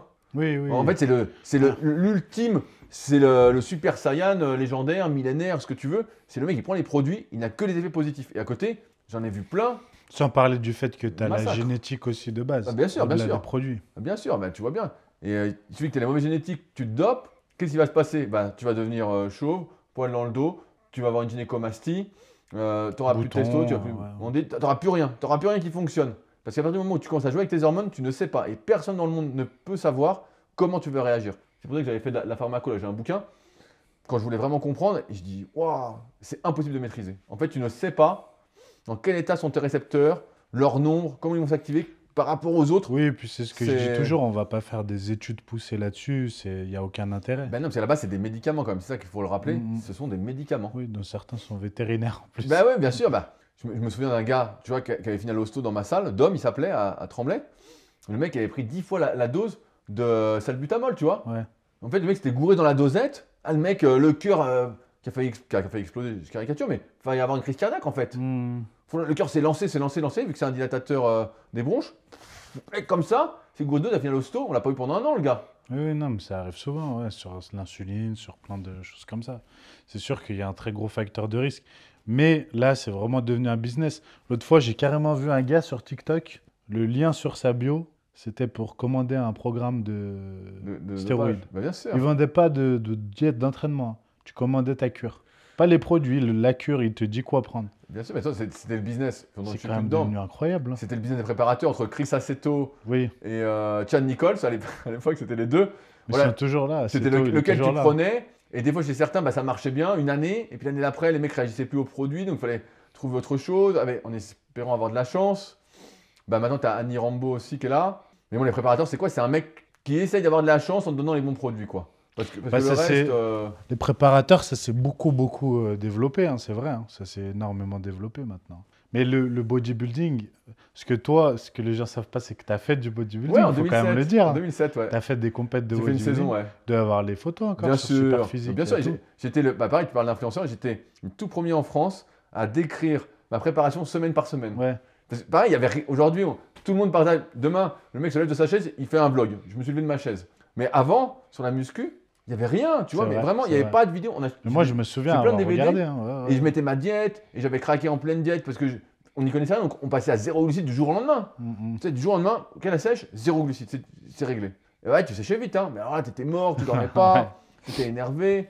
Je me souviens de ma copine de l'époque, elle mangeait un bout de poulet dans mon assiette. Bah, j'étais fou, quoi. Tu sais, c'était vraiment incontrôlable, hein. Le morceau de poulet, le blanc de poulet, parce qu'en plus, à l'époque, tu manges que du poulet, t'es con, tu dis poulet avec du concombre, et puis voilà, tu dis, ouais, putain, ou du colin. On achetait du colin avec Raph de Pic. On achetait du colin, c'était 3 € le kilo. Colin surgelé, des trucs de 100 grammes comme ça. Ah, les blocs, ouais, j'ai c'était connu, affreux, j'ai oui, connu, c'était ouais. affreux. Ouais, j'ai connu, ouais. C'était affreux. Ça se vend toujours. Ça se vend toujours, c'était affreux. Tu mangeais ça, tu n'avais pas le droit d'assaisonner, rien. Et donc, ouais. Après, tu vois, les combats de bodybuilding, bah, j'ai fait. Mais ça m'a vacciné très rapidement. Parce que moi, je m'attendais à Olympia. Moi, encore une fois, on revient au professionnalisme. Je m'étais entraîné comme un fou. Je m'entraînais 9 fois par semaine. Je faisais la diète. J'allais marcher en contractant les fessiers à chaque pas. Parce que les mecs, ils faisaient ça pour avoir les fessiers striés. Je ne les ai pas eu striés, hein, j'étais très loin. Mais voilà, je faisais vraiment le truc. J'étais à fond, quoi. Et j'arrive, un pauvre gymnase, Ouais. l'éclairage pourrave, tu parais tout pourri, tu parais même pas sec. Pour t'échauffer, on dit ouais, échauffe-toi, t'as 2 pauvres élastiques. Et puis on dit que tu passes, mais en fait c'est 45 minutes après. Et finalement, t'as pas d'adversaire parce que en 2007, un jeune de quoi, j'avais un peu avant 20 ans, j'avais 19 ans, fait des compètes, bah il y en a pas. Tu vois, c'est la première compète, Mais après il y surtout en à a eu l'époque, après. ouais. Et tu dis putain, tu dis c'est ça. Tu dis mais attends, moi je regardais les cassettes Olympia. Je dis moi je voulais la musique, tu sais, vraiment la musique d'Olympia. Je sais plus s'il a toujours la même musique, mais la musique d'Olympia, la scène. Tu dis voilà, là tu t'échauffes bien, c'est vraiment une bonne ambiance. Et là en fait, et puis tu regardes après, t'as une pauvre buvette, sandwich, je sais pas, jambon beurre. Tu te dis mais c'est quoi ce bordel et tout. Tu dis non mais c'est ça le bodybuilding. Le problème, c'est que ça n'a pas beaucoup évolué, hein. Voilà, Tu bah, sais- je sais pas, c'est pour ça que Tu j'ai pas sais été. que les 3 quarts des compètes, c'est pas loin de ce que tu décris encore, hein. Ouais, et puis là, tu sais, tu as fait 6 mois de régime, tu as tout documenté, tu arrives, toi tu es là pour faire ta compète. Et je me souviens, ma musique marche pas, tu prépares un posing avec Christian Attard, je pense pas qu'il y a dans la vidéo, mais qui m'avait beaucoup aidé du club de Sevran, qui était le président de la fédération française. Et franchement, tu prépares le posing, la musique, et là ça marche pas quoi. Tu finis la compète, en plus, donc, le gars qui gagne, je pense qu'il était pas naturel, tu vois, il était dopé, donc je finis 2. Donc tu es un peu déçu, tu dis bah ouais, le mec est super sec avec tout ce qu'il prend, c'est sûr, il est beaucoup plus sec. Puis tu vois les photos, tu dis putain, mais j'étais beaucoup mieux à la salle. Tu as fait un trajet de fou, tu dis non mais. Oh. Là, ça t'a découragé, quoi. Bah ouais, je me suis dit, mais non, mais moi je voulais un truc pro. Tu sais, c'est comme on disait tout à l'heure, l'Aerox, j'ai fait Aerox Grand Palais. Bah là, c'était magnifique. Là, tu dis, c'est ça que je veux faire. Là, j'ai été voir l'Aerox Genève. C'est pas ça que je veux faire. Ça, je veux pas le faire. Je veux pas le faire. Je peux le faire, mais ça me motive pas. Hmm. C'est pas ça qui me motive. Comme j'essaye d'être professionnel avec moi-même, vraiment d'essayer de faire au mieux tout ça, vis-à-vis de mes contraintes, de ce que je peux faire. Encore une fois, c'est une histoire de chance, tu fais ce que tu peux avec ce que tu as, et tu vois où ça mène. Mais en fait, j'ai envie derrière que ce soit à la hauteur de ce que moi je mets. C'est pour ça que j'ai jamais fait de sport collectif, parce qu'en fait, de temps en temps, je me disais, ah, tiens, je ferais bien du foot américain ou des trucs. Puis je voyais les gars quand j'entraînais un peu, et sur les 50 joueurs, tu en avais 5 qui s'entraînaient. Ouais, qui Les sont 45 sérieux. autres ne s'entraînaient pas, et je me disais, mais je peux pas faire ça moi. Moi, si je m'y mets, bah, j'apprenais les cahiers de jeu, t'achètes Madden pour apprendre à jouer, tu regardes les matchs, tu vas à fond, et en fait, tu te rends compte que tu es tout seul là-dedans à le faire, ou presque. Je dis, non, mais moi, je peux pas faire ça. C'est le côté passionné. Il y a Bah, peu c'est de le côté gens qui l'ont. professionnel. En fait, soit tu fais, soit tu fais pas. Et faire les choses à moitié, bah, j'ai jamais. Jusqu'à maintenant, il y a des trucs que je fais à moitié, hein. Mais voilà, il y a des trucs, voilà, c'est pas trop mon truc. Mais comme faire à manger, voilà, je fais à manger à moitié. Mais ouais, c'est pas.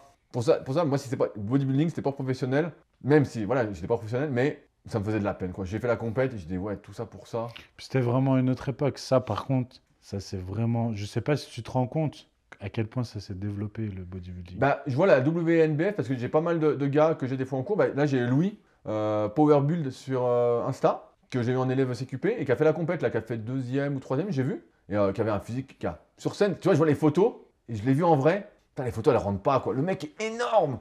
En vrai, c'est vraiment. Il est énorme, quoi. Mais les photos, ouais, ça dépend vraiment des compètes.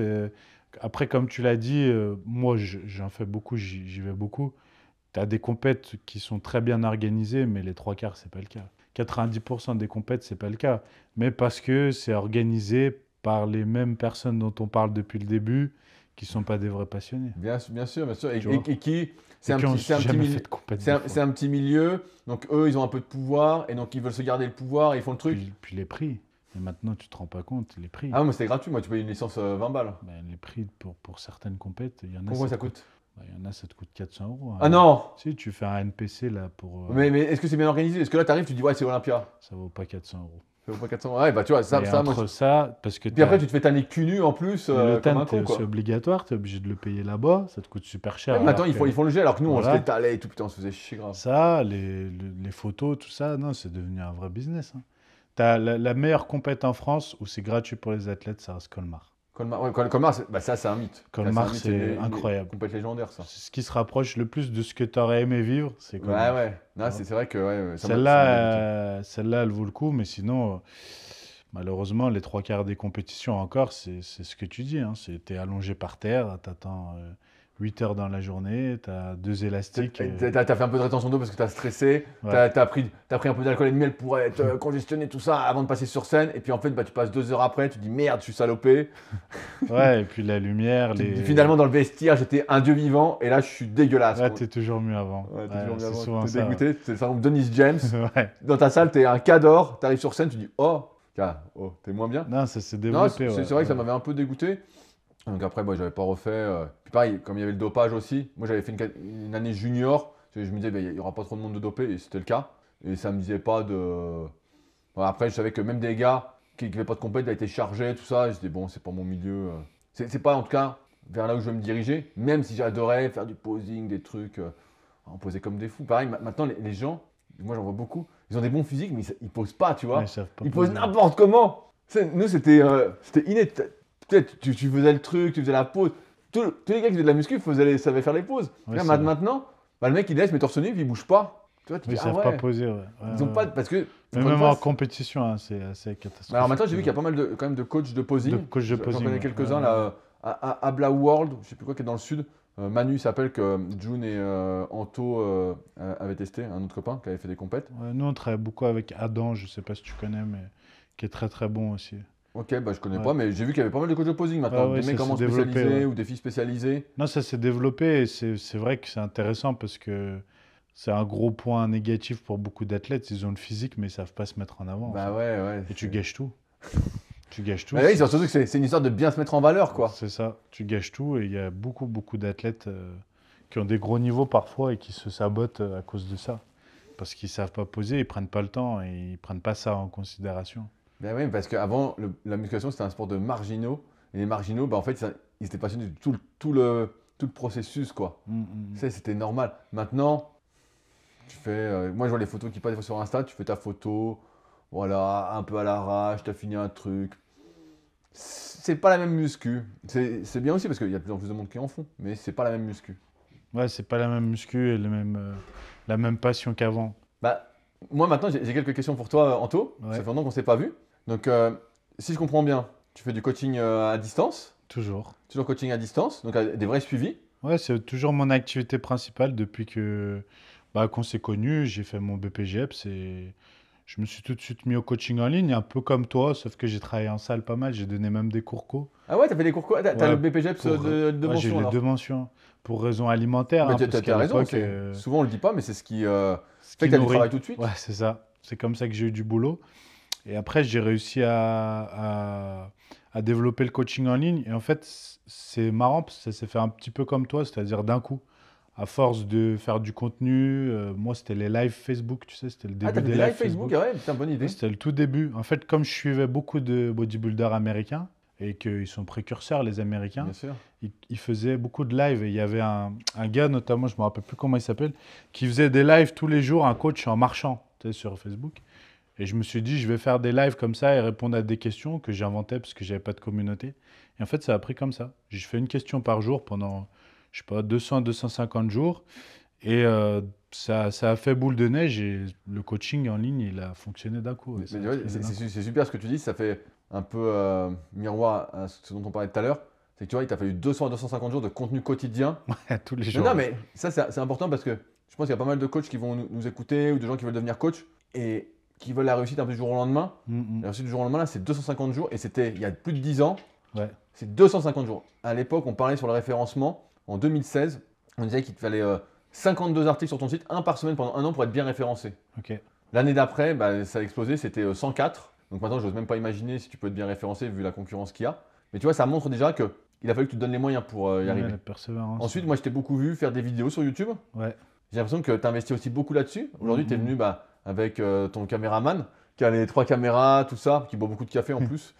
Et pareil, là, tu investis beaucoup sur l'image, ouais. sur les vidéos. Tu fais plus de vidéos comme tu pouvais faire face cam ou tu vois, avec ton téléphone en marchant, tout ça. Non, c'est vrai que j'ai essayé de professionnaliser très vite, même le coaching. Je suis passé assez rapidement en SARL, bon, ce qui peut se discuter hein, sur l'intérêt ou pas, mais j'ai eu l'idée très vite de professionnaliser. Aussi parce que j'ai remarqué que justement c'était un atout, parce que dans notre milieu il y avait très peu de professionnalisme, comme on le disait, sur les outils, sur la manière de travailler, et que c'est ce qui faisait que les gens restaient la plupart du temps. C'était l'éthique de travail, le fait que ce soit carré tout simplement, et de leur donner ce pourquoi ils payaient. Ce que j'ai retrouvé avec toi à l'époque où j'ai fait le coaching, et après j'ai eu fait beaucoup d'autres coachs où ça manquait. Tu vois, le fait de répondre dans les temps et d'envoyer Et ce souvent, ils pourquoi répondaient tu payes. pas. Souvent, ils répondaient pas. Ouais, ils répondent pas, ils répondent à côté, ils ont toujours une excuse Il pour un appelle truc. Marcel. Moi, j'ai un copain qui avait pris un coaching en paddle. Ouais, Le mec lui envoie le programme, il dit salut André ou je sais pas quoi. Il lui envoie le programme 2 jours après, c'est pas le bon programme, c'est celui d'André. voilà. Tu dis mec, attends, c'est 150 euros par mois, tu peux pas faire ça. Le mec, Non. tu lui dis, il dit ah désolé parce que là je m'entraînais, j'étais fatigué. Non mais mec, t'as pas compris, toi ton boulot c'est coaching, c'est pas t'entraîner. Oui, voilà. Tu vois, c'est exactement ça. Et du coup, j'ai assez rapidement essayé d'investir et je le fais toujours, hein. Donc, c'est ce que je dis souvent. Effectivement, j'aurais pu être plus matérialiste et je pourrais avoir plus de choses. Mais j'ai décidé d'investir principalement tout ce que j'ai gagné dans les sociétés. Donc, j'ai pas mal de trucs. Tu vois, j'ai ma propre appli de coaching. Ça fait Ah déjà ouais, 7 ans. comment elle s'appelle? J'en ai fait un logiciel. Bah, je viens de le lancer.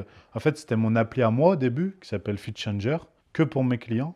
Donc, j'ai développé ça il y a 7 ans. Vraiment avec tous les outils autour du suivi personnalisé. Il y a tout. Et j'ai décidé il y a 2 ans d'en faire un logiciel. Et là, je viens de le lancer. Ça s'appelle Coach Connect System. Ok. Donc, on l'a ouvert au coach. Là, on a fait un pré-lancement qui a Donc super bien ça marche marché. avec un abonnement, Oui, j'imagine. alors la première offre de pré-lancement, là, on a fait un tarif fixe où il peut y avoir un accès illimité. Mais après, ça sort là le 24 octobre. Ça va être sous forme d'abonnement en fonction du nombre de clients que le coach a et veut gérer dans l'appli, du nombre d'accès qu'il veut s'il a une équipe de coach et des différentes options de personnalisation, s'il le veut à son propre nom, sa propre image. Mais en fait, tu vois, ça, par exemple, je l'ai fait en constatant que les applis qui existaient, c'était de la merde. Ouais, c'était pas fou, ouais. En fait, il y a des... Et le pire, c'est que j'ai vraiment bien regardé à fond. Il y a des sociétés qui ont fait ça, des mecs qui ont fait ça, qui ont vraiment les moyens. Mais comme ils ne coachent pas, ils n'ont jamais coaché, ils n'utilisent pas l'outil, en fait, ils ne se rendent pas compte que leur outil, il est nul, il est mauvais, tu vois.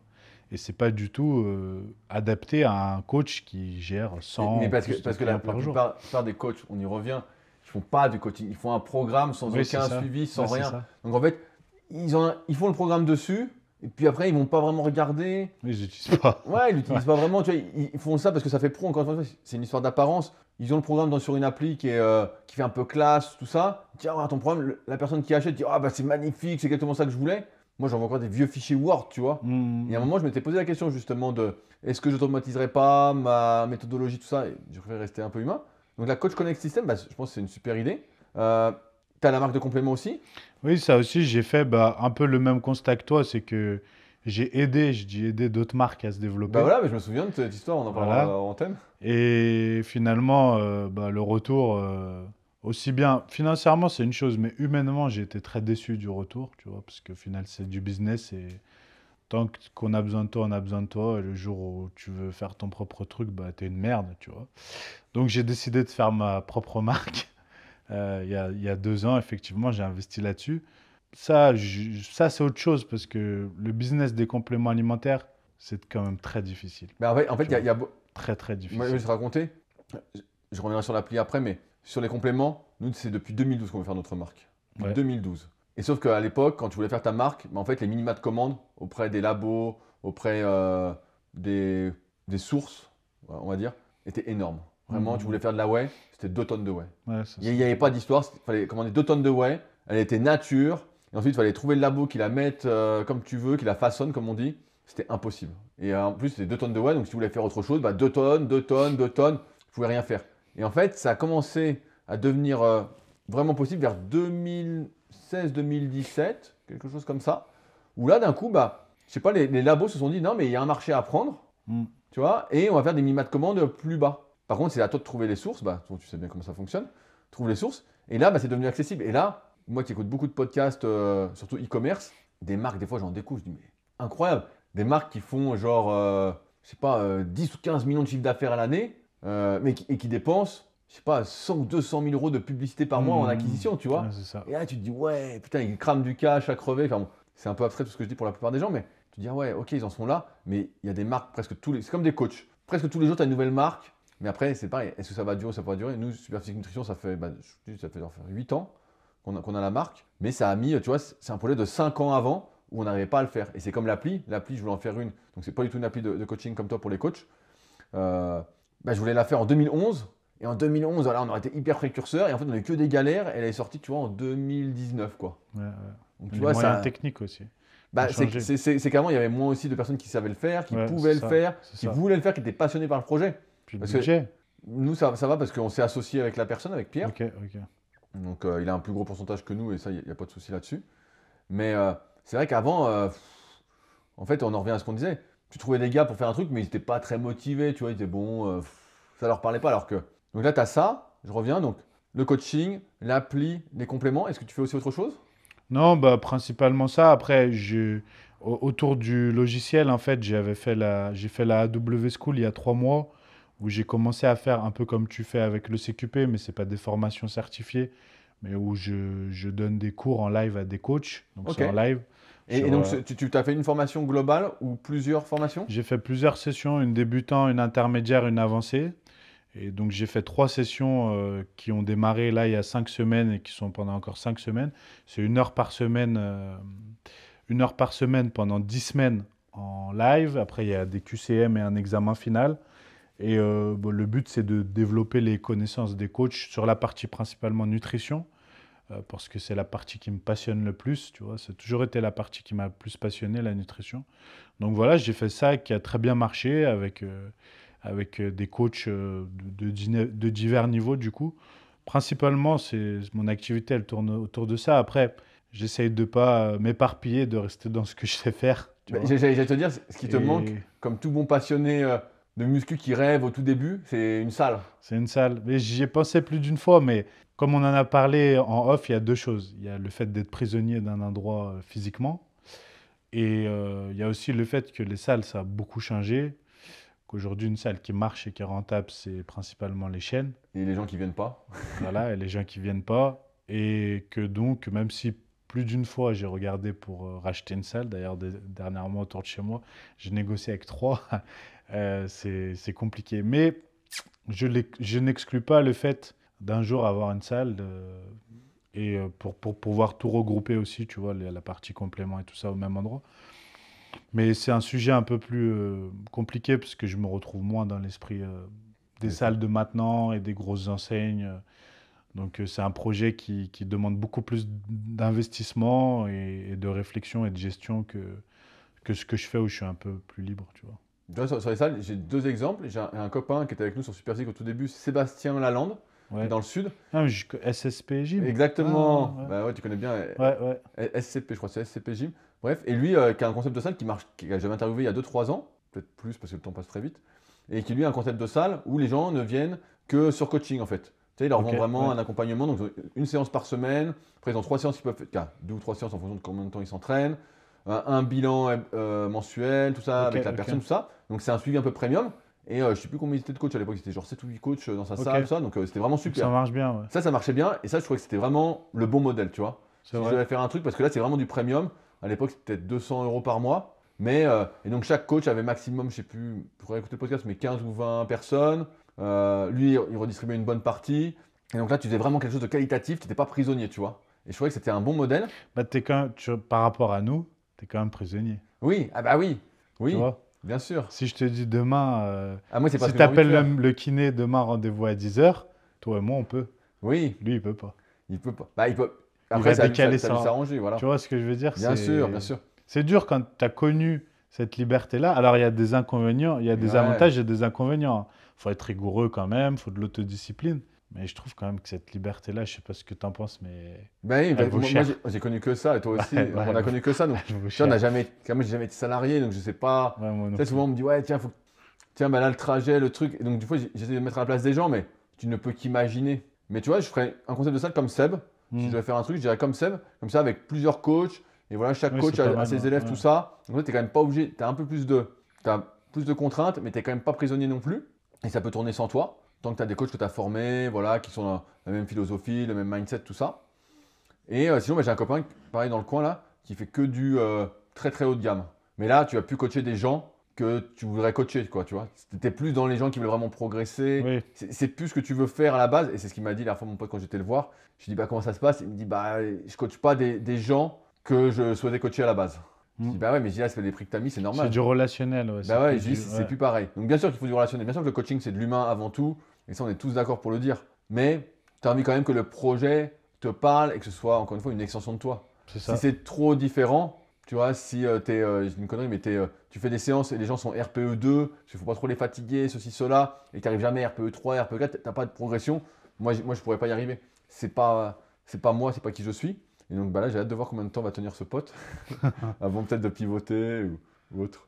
Ben, non, mais ouais, je le comprends. C'est pour ça que la salle, c'est plus compliqué, mais ça reste dans ma tête quand même, parce que c'est vrai que bah, pour nous qui sommes passionnés, avoir sa salle, bah, toi tu l'as, c'est quand même quelque chose de spécial, tu vois. Ouais, bah, après, C'est tu comme es chez recevoir toi. sa première prot ou son premier truc. Bon, ça passe vite après, hein, mais Ouais, ça. la salle c'est différent parce que t'es quand même content, tu vois. Moi quand j'y vais, je suis content. C'est cool. C'est cool, t'es chez toi. Si tu veux changer du matos, tu changes du matos. Tu vois, ce matin, il y a Sveltus avec qui je collabore un peu qui m'a écrit. On dit, ouais, est-ce que tu veux du nouveau matos? On a sorti des trucs. Qu'est-ce que t'en penses? Tout ça. Donc tu vois, après, tu fais un peu la salle comme tu veux. Tu peux la C'est changer. vrai, c'est vrai. C'est quand même sympa, tu vois. Et puis tu subis pas. Je sais pas, où est-ce que tu t'entraînes, toi? Fitness Park. Voilà. Donc, tu as du monde. Donc, d'un côté, pour le business, tu vois, si je voulais vraiment développer, je pense que j'irais dans une salle commerciale pour me faire voir, pour discuter, nanana. Mais de l'autre côté, quand tu es dans ta salle, bah, tu peux vraiment t'entraîner comme tu veux, quoi. Oui, oui, oui. Oui, tu peux t'entraîner comme tu veux, appliquer ta philosophie, faire le choix du matos. Non, mais il y a plein d'avantages qui font que. D'ailleurs, souvent, ce qui m'a motivé à essayer d'ouvrir une salle, c'est de ne pas retrouver ce que je voulais dans, Bah ouais. tu vois, dans les salles. Tu vois. Bah, Typiquement, la salle où je m'entraîne, j'ai envie qu'ils aient un hack squat depuis 1000 ans. Je suis presque prêt à leur dire, je vous l'achète et je vous le Mais loue, tu vois. ils veulent pas, ils veulent Tu vois. pas. Dans des salles sur Annecy, quand je suis arrivé en 2012, il n'y avait pas assez de poids. Je dis, bah, je vais ramener des poids, je vous les donne et tout. J'en avais plein chez mes parents. Ils disent, non, non, nous, on veut pas. Mm, mm. Mais parce qu'encore une fois, ceux qui font des salles, souvent, la plupart de ceux que je connais, en tout cas de mon expérience, que personne ne le prenne mal, mais c'est pas des passionnés Non, d'entraînement en fait. là, c'est Et le ils cas, ne hein. s'entraînent pas vraiment. Ouais, c'est C'est ça. du business. Parce que le coût d'entrée est tellement cher pour un fitness park ou un basic Ah oui, fit c'est ou énorme. n'importe.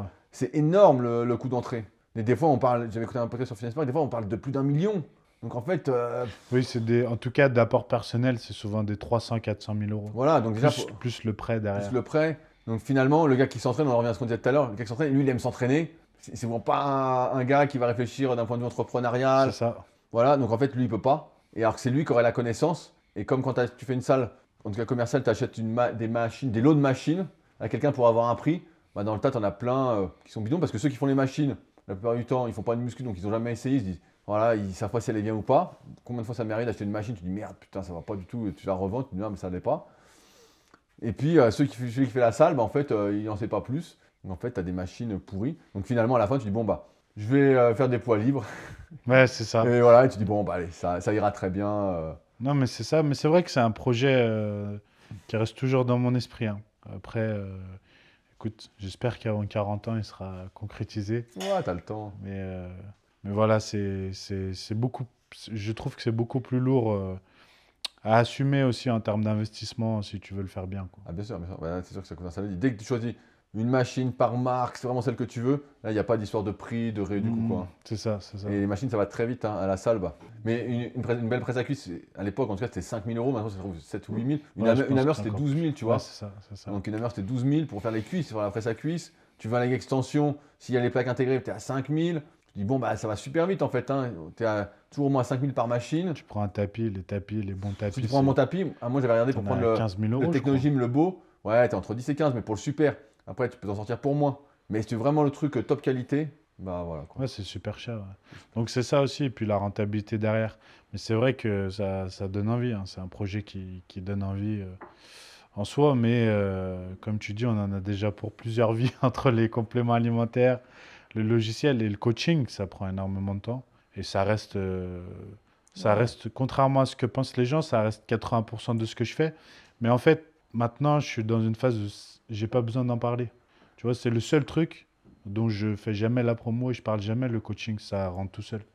Ça se de fil en aiguille avec le temps. Le turnover de clients, il se fait tout seul et j'ai plus besoin Ouais, bah, d'en parler en ouais, fait.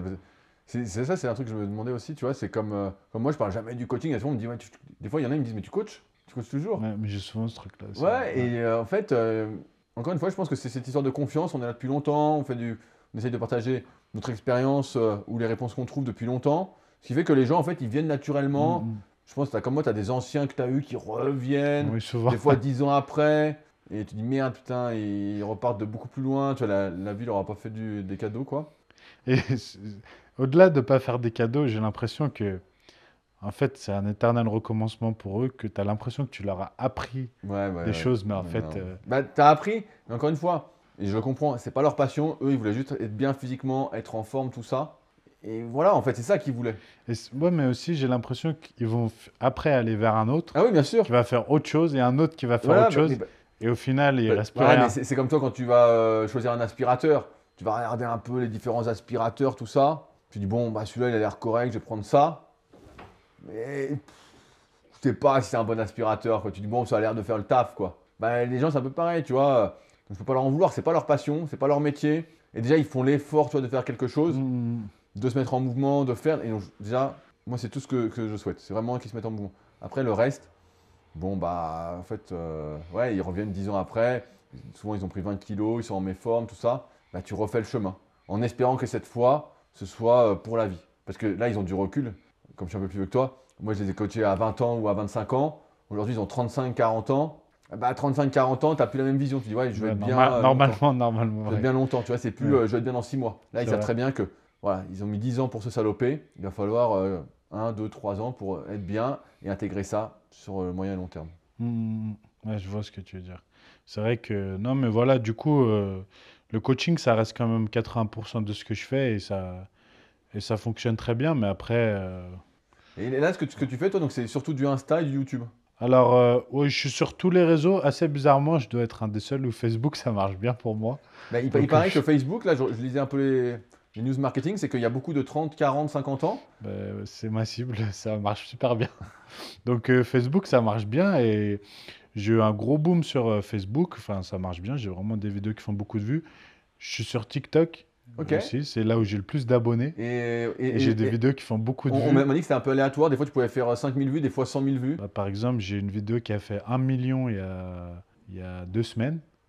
Et les 4 d'après, elles ont fait 1000, 2000. Alors que j'ai 45 000 abonnés. Ok. Donc en fait, TikTok, tes abonnés ne voient pas ce que tu mets, c'est Et vraiment l'algorithme. est-ce que quand tu mets ta vidéo sur TikTok, tu fais aussi tout le travail de, on va dire, du réseau? Tu vas commenter chez les autres, tu es abonné à d'autres Alors personnes? ça, j'ai délégué. Il faut savoir que c'est pas moi qui réponds aux commentaires sur les réseaux. Ok. J'ai pas le temps, je peux pas faire ça. Donc j'ai quelqu'un qui répond aux commentaires que je paye. En fait, j'essaie de tout professionnaliser. Donc je ne réponds pas aux commentaires. Et aussi, ça me fait du bien parce que quand c'est toi qui réponds, même si j'ai beaucoup de recul, tu as tendance à répondre trop à l'émotionnel Ouais, et parfois. trop Tu vois. rapidement. Voilà, trop Toi, rapidement. pour moi, c'est un peu comme le coaching, il faut faire un peu de manière asynchrone. Tu reçois le message à Mm. 8 heures, si tout va bien, tu peux répondre direct, sinon, il faut prendre ton temps. C'est ça, c'est ça. Et tu as cet effet avec les réseaux, surtout sur TikTok où ça buzz très vite et tu peux avoir beaucoup de commentaires négatifs d'un coup parce que c'est comme ça. Et donc le fait d'avoir quelqu'un qui répond à ta place, je trouve ça positif pour mon bien-être personnel et même mon professionnalisme en soi. Donc Délégué. ça, je l'ai délégué. Après, TikTok, si on est honnête, ça ne convertit pas. En tout cas pour moi, tu vois, je trouve que ça convertit pas sur les gens qui sont ma cible. C'est très particulier. Donc c'est de la visibilité. Aujourd'hui, ce que je préfère faire, c'est YouTube. Ouais, mais je vois que tu fais des très belles vidéos sur YouTube en fait. C'est C'est ce vrai que que je je te préfère. demandais, je vois que tu fais des. C'est pour ça que je Euh, vois. C'est toi qui fais les vidéos aussi. ouais, c'est lui. Ah ouais, je vois, les vidéos sont magnifiques. Merci beaucoup. C'est ce que je préfère parce que, bah, tu vois, comme là, on a le temps. Et ce que je déplore, c'est peut-être de la nostalgie de comptoir, mais c'est que sur les réseaux, maintenant, si on veut que ça marche, bah, t'as plus le temps. Tu vois, c'est-à-dire, c'est 1 minute 30. Et la vérité, c'est que si tu passes 1 minute 30, bah, tes vues, elles chutent. Après, sur YouTube, moi je fais des vidéos des fois qui durent 1 heure ou quoi. C'est sûr que ça fait pas le top vue comme avant, 50, 100 000 vues ou quoi. Mais tu arrives quand même des fois à faire des, pour moi en tout cas, des 10, 15, 20 000 vues. C'est ça. Et en fait, il faut relativiser, mais 10, 15 000 personnes, c'est énorme. Hein. Tu sais, C'est c'est un ça. petit stade. Hein. Tu sais, là, j'étais à l'Aéroc Genève, il devait y avoir 5 ou 6 000 personnes quand j'y étais. Je me disais, putain, mais c'est énorme toutes ces personnes qui regardent la vidéo en fait. Tu sais. C'est Parce vrai. que souvent, on se dit, ouais, tu sais, on compare, c'est un peu comme les réseaux sociaux, les physiques, tout ça. Tu dis, ouais, mais t'as vu lui comment il est, tout ça. Maintenant, on va dans la rue, et si t'as déjà 300 personnes devant toi qui te regardent, tu te dis, ouah, 300 personnes. Tu dis, c'est C'est énorme. vrai, Hein. c'est vrai. C'est vrai. Et c'est ça. Et du coup, c'est vrai que YouTube, c'est ce que je préfère parce qu'on a le temps et on peut faire du contenu qualitatif. Mais, euh, mais voilà, YouTube, Instagram principalement, c'est ce qui fonctionne le mieux. Facebook, TikTok, ouais, comme on disait, mais ça convertit pas très bien, mais je continue quand même. Et un petit peu LinkedIn, mais bon, LinkedIn, je pense que pour Là, nous, les coachs, là, faut écrire, faut écrire, faut écrire. Non, mais ouais, parce on voit c'est des questions que j'avais. En fait, tu te concentres beaucoup sur la vidéo.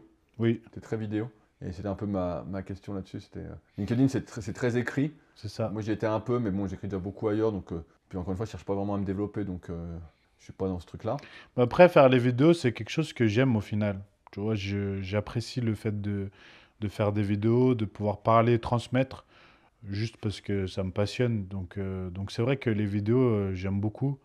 Écrire, j'ai moins cette passion-là que toi. Tu vois, je préfère faire des Ouais, vidéos ouais, à ouais. choisir que écrire. Bah, c'est sûr, on n'est pas la même génération. C'est pour ça aussi. C'est Aussi. que moi, quand j'ai commencé, il n'y avait pas de vidéo. C'est vrai, c'est Il vrai. n'y en avait pas. En fait, tu écrivais et c'est tout. Ou tu lisais des articles.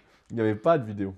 C'est vrai. Alors que moi, j'ai commencé au travers les vidéos Bah ouais, il commençait à y avoir des débuts et les vidéo. lives finalement, ouais. Bien sûr. Et c'est un bon exercice. Maintenant, c'est vrai que c'est devenu naturel et je prépare jamais une vidéo, un script ou un prompt, tu vois. J'ai jamais besoin de le faire, quoi. Puis c'est des sujets, après on fait tout le temps les mêmes sujets aussi, donc on les connaît par cœur, quoi.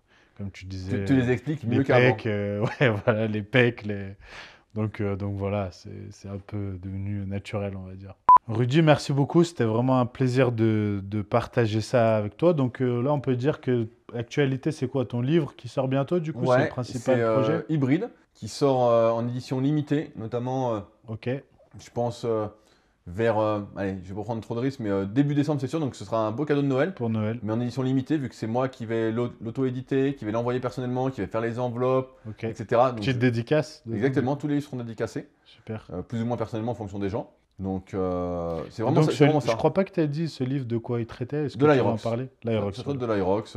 Voilà. Les gens iront voir, s'ils sont arrivés au bout de cette vidéo, ils iront voir mon site Ouais. rudicoya.com et puis mes réseaux pour en voir plus. Mais voilà, c'est Le ça. livre, il sera dispo sur rudicoya.com. Exactement. Ok, super. Uniquement et que de manière, on va dire, ponctuelle, pas tout le temps, parce que j'ai pas envie de passer ma vie à faire des enveloppes et voilà, c'est pas trop mon but. Donc que des éditions limitées, à réfléchir encore sur le nombre, je suis en pleine réflexion. Et puis bah, après, l'actualité, c'est j'écris des articles, je fais des vidéos, Toujours les podcasts, les vidéos. toujours les podcasts. Ouais, tu t'es bien relancé sur les réseaux, j'ai vu que tu étais régulier là. Ouais, bah, j'ai une petite stratégie, mais sans prétention, tu vois. Ou bah, comme toi, j'ai fait appel à un professionnel pour faire les photos, les vidéos. Et où bah, Je me trompe ou à l'époque, celui qui faisait tes vidéos YouTube, c'est celui qui fait celle de Thibaut InShape, non? Non, j'en ai fait qu'une seule avec Lilton Morris. Ah, ok. Mais je sais pas si c'est celui qui fait toujours avec Thibaut. Parce que c'est la voix qui me semblait Non, reconnaître. moi c'est Butch, c'est le gars qui fait les vidéos brutes. Ok, Et c'est toujours lui qui fait les vidéos maintenant Protocole 40. ok, ok. Donc j'ai gardé le même style. Et après pour les reels et tout, j'ai un autre copain qui s'appelle Jax Production, qui lui est vraiment spécialisé là-dedans, dans vraiment la photo à la base, et qui fait des photos magnifiques, quoi. Ok, Donc, super. pour illustrer ce que je veux raconter, c'est pas mal. Super. Eh ben, merci beaucoup encore, c'était un plaisir et un honneur. Et bah, je te dis à bientôt pour plaisir. une prochaine.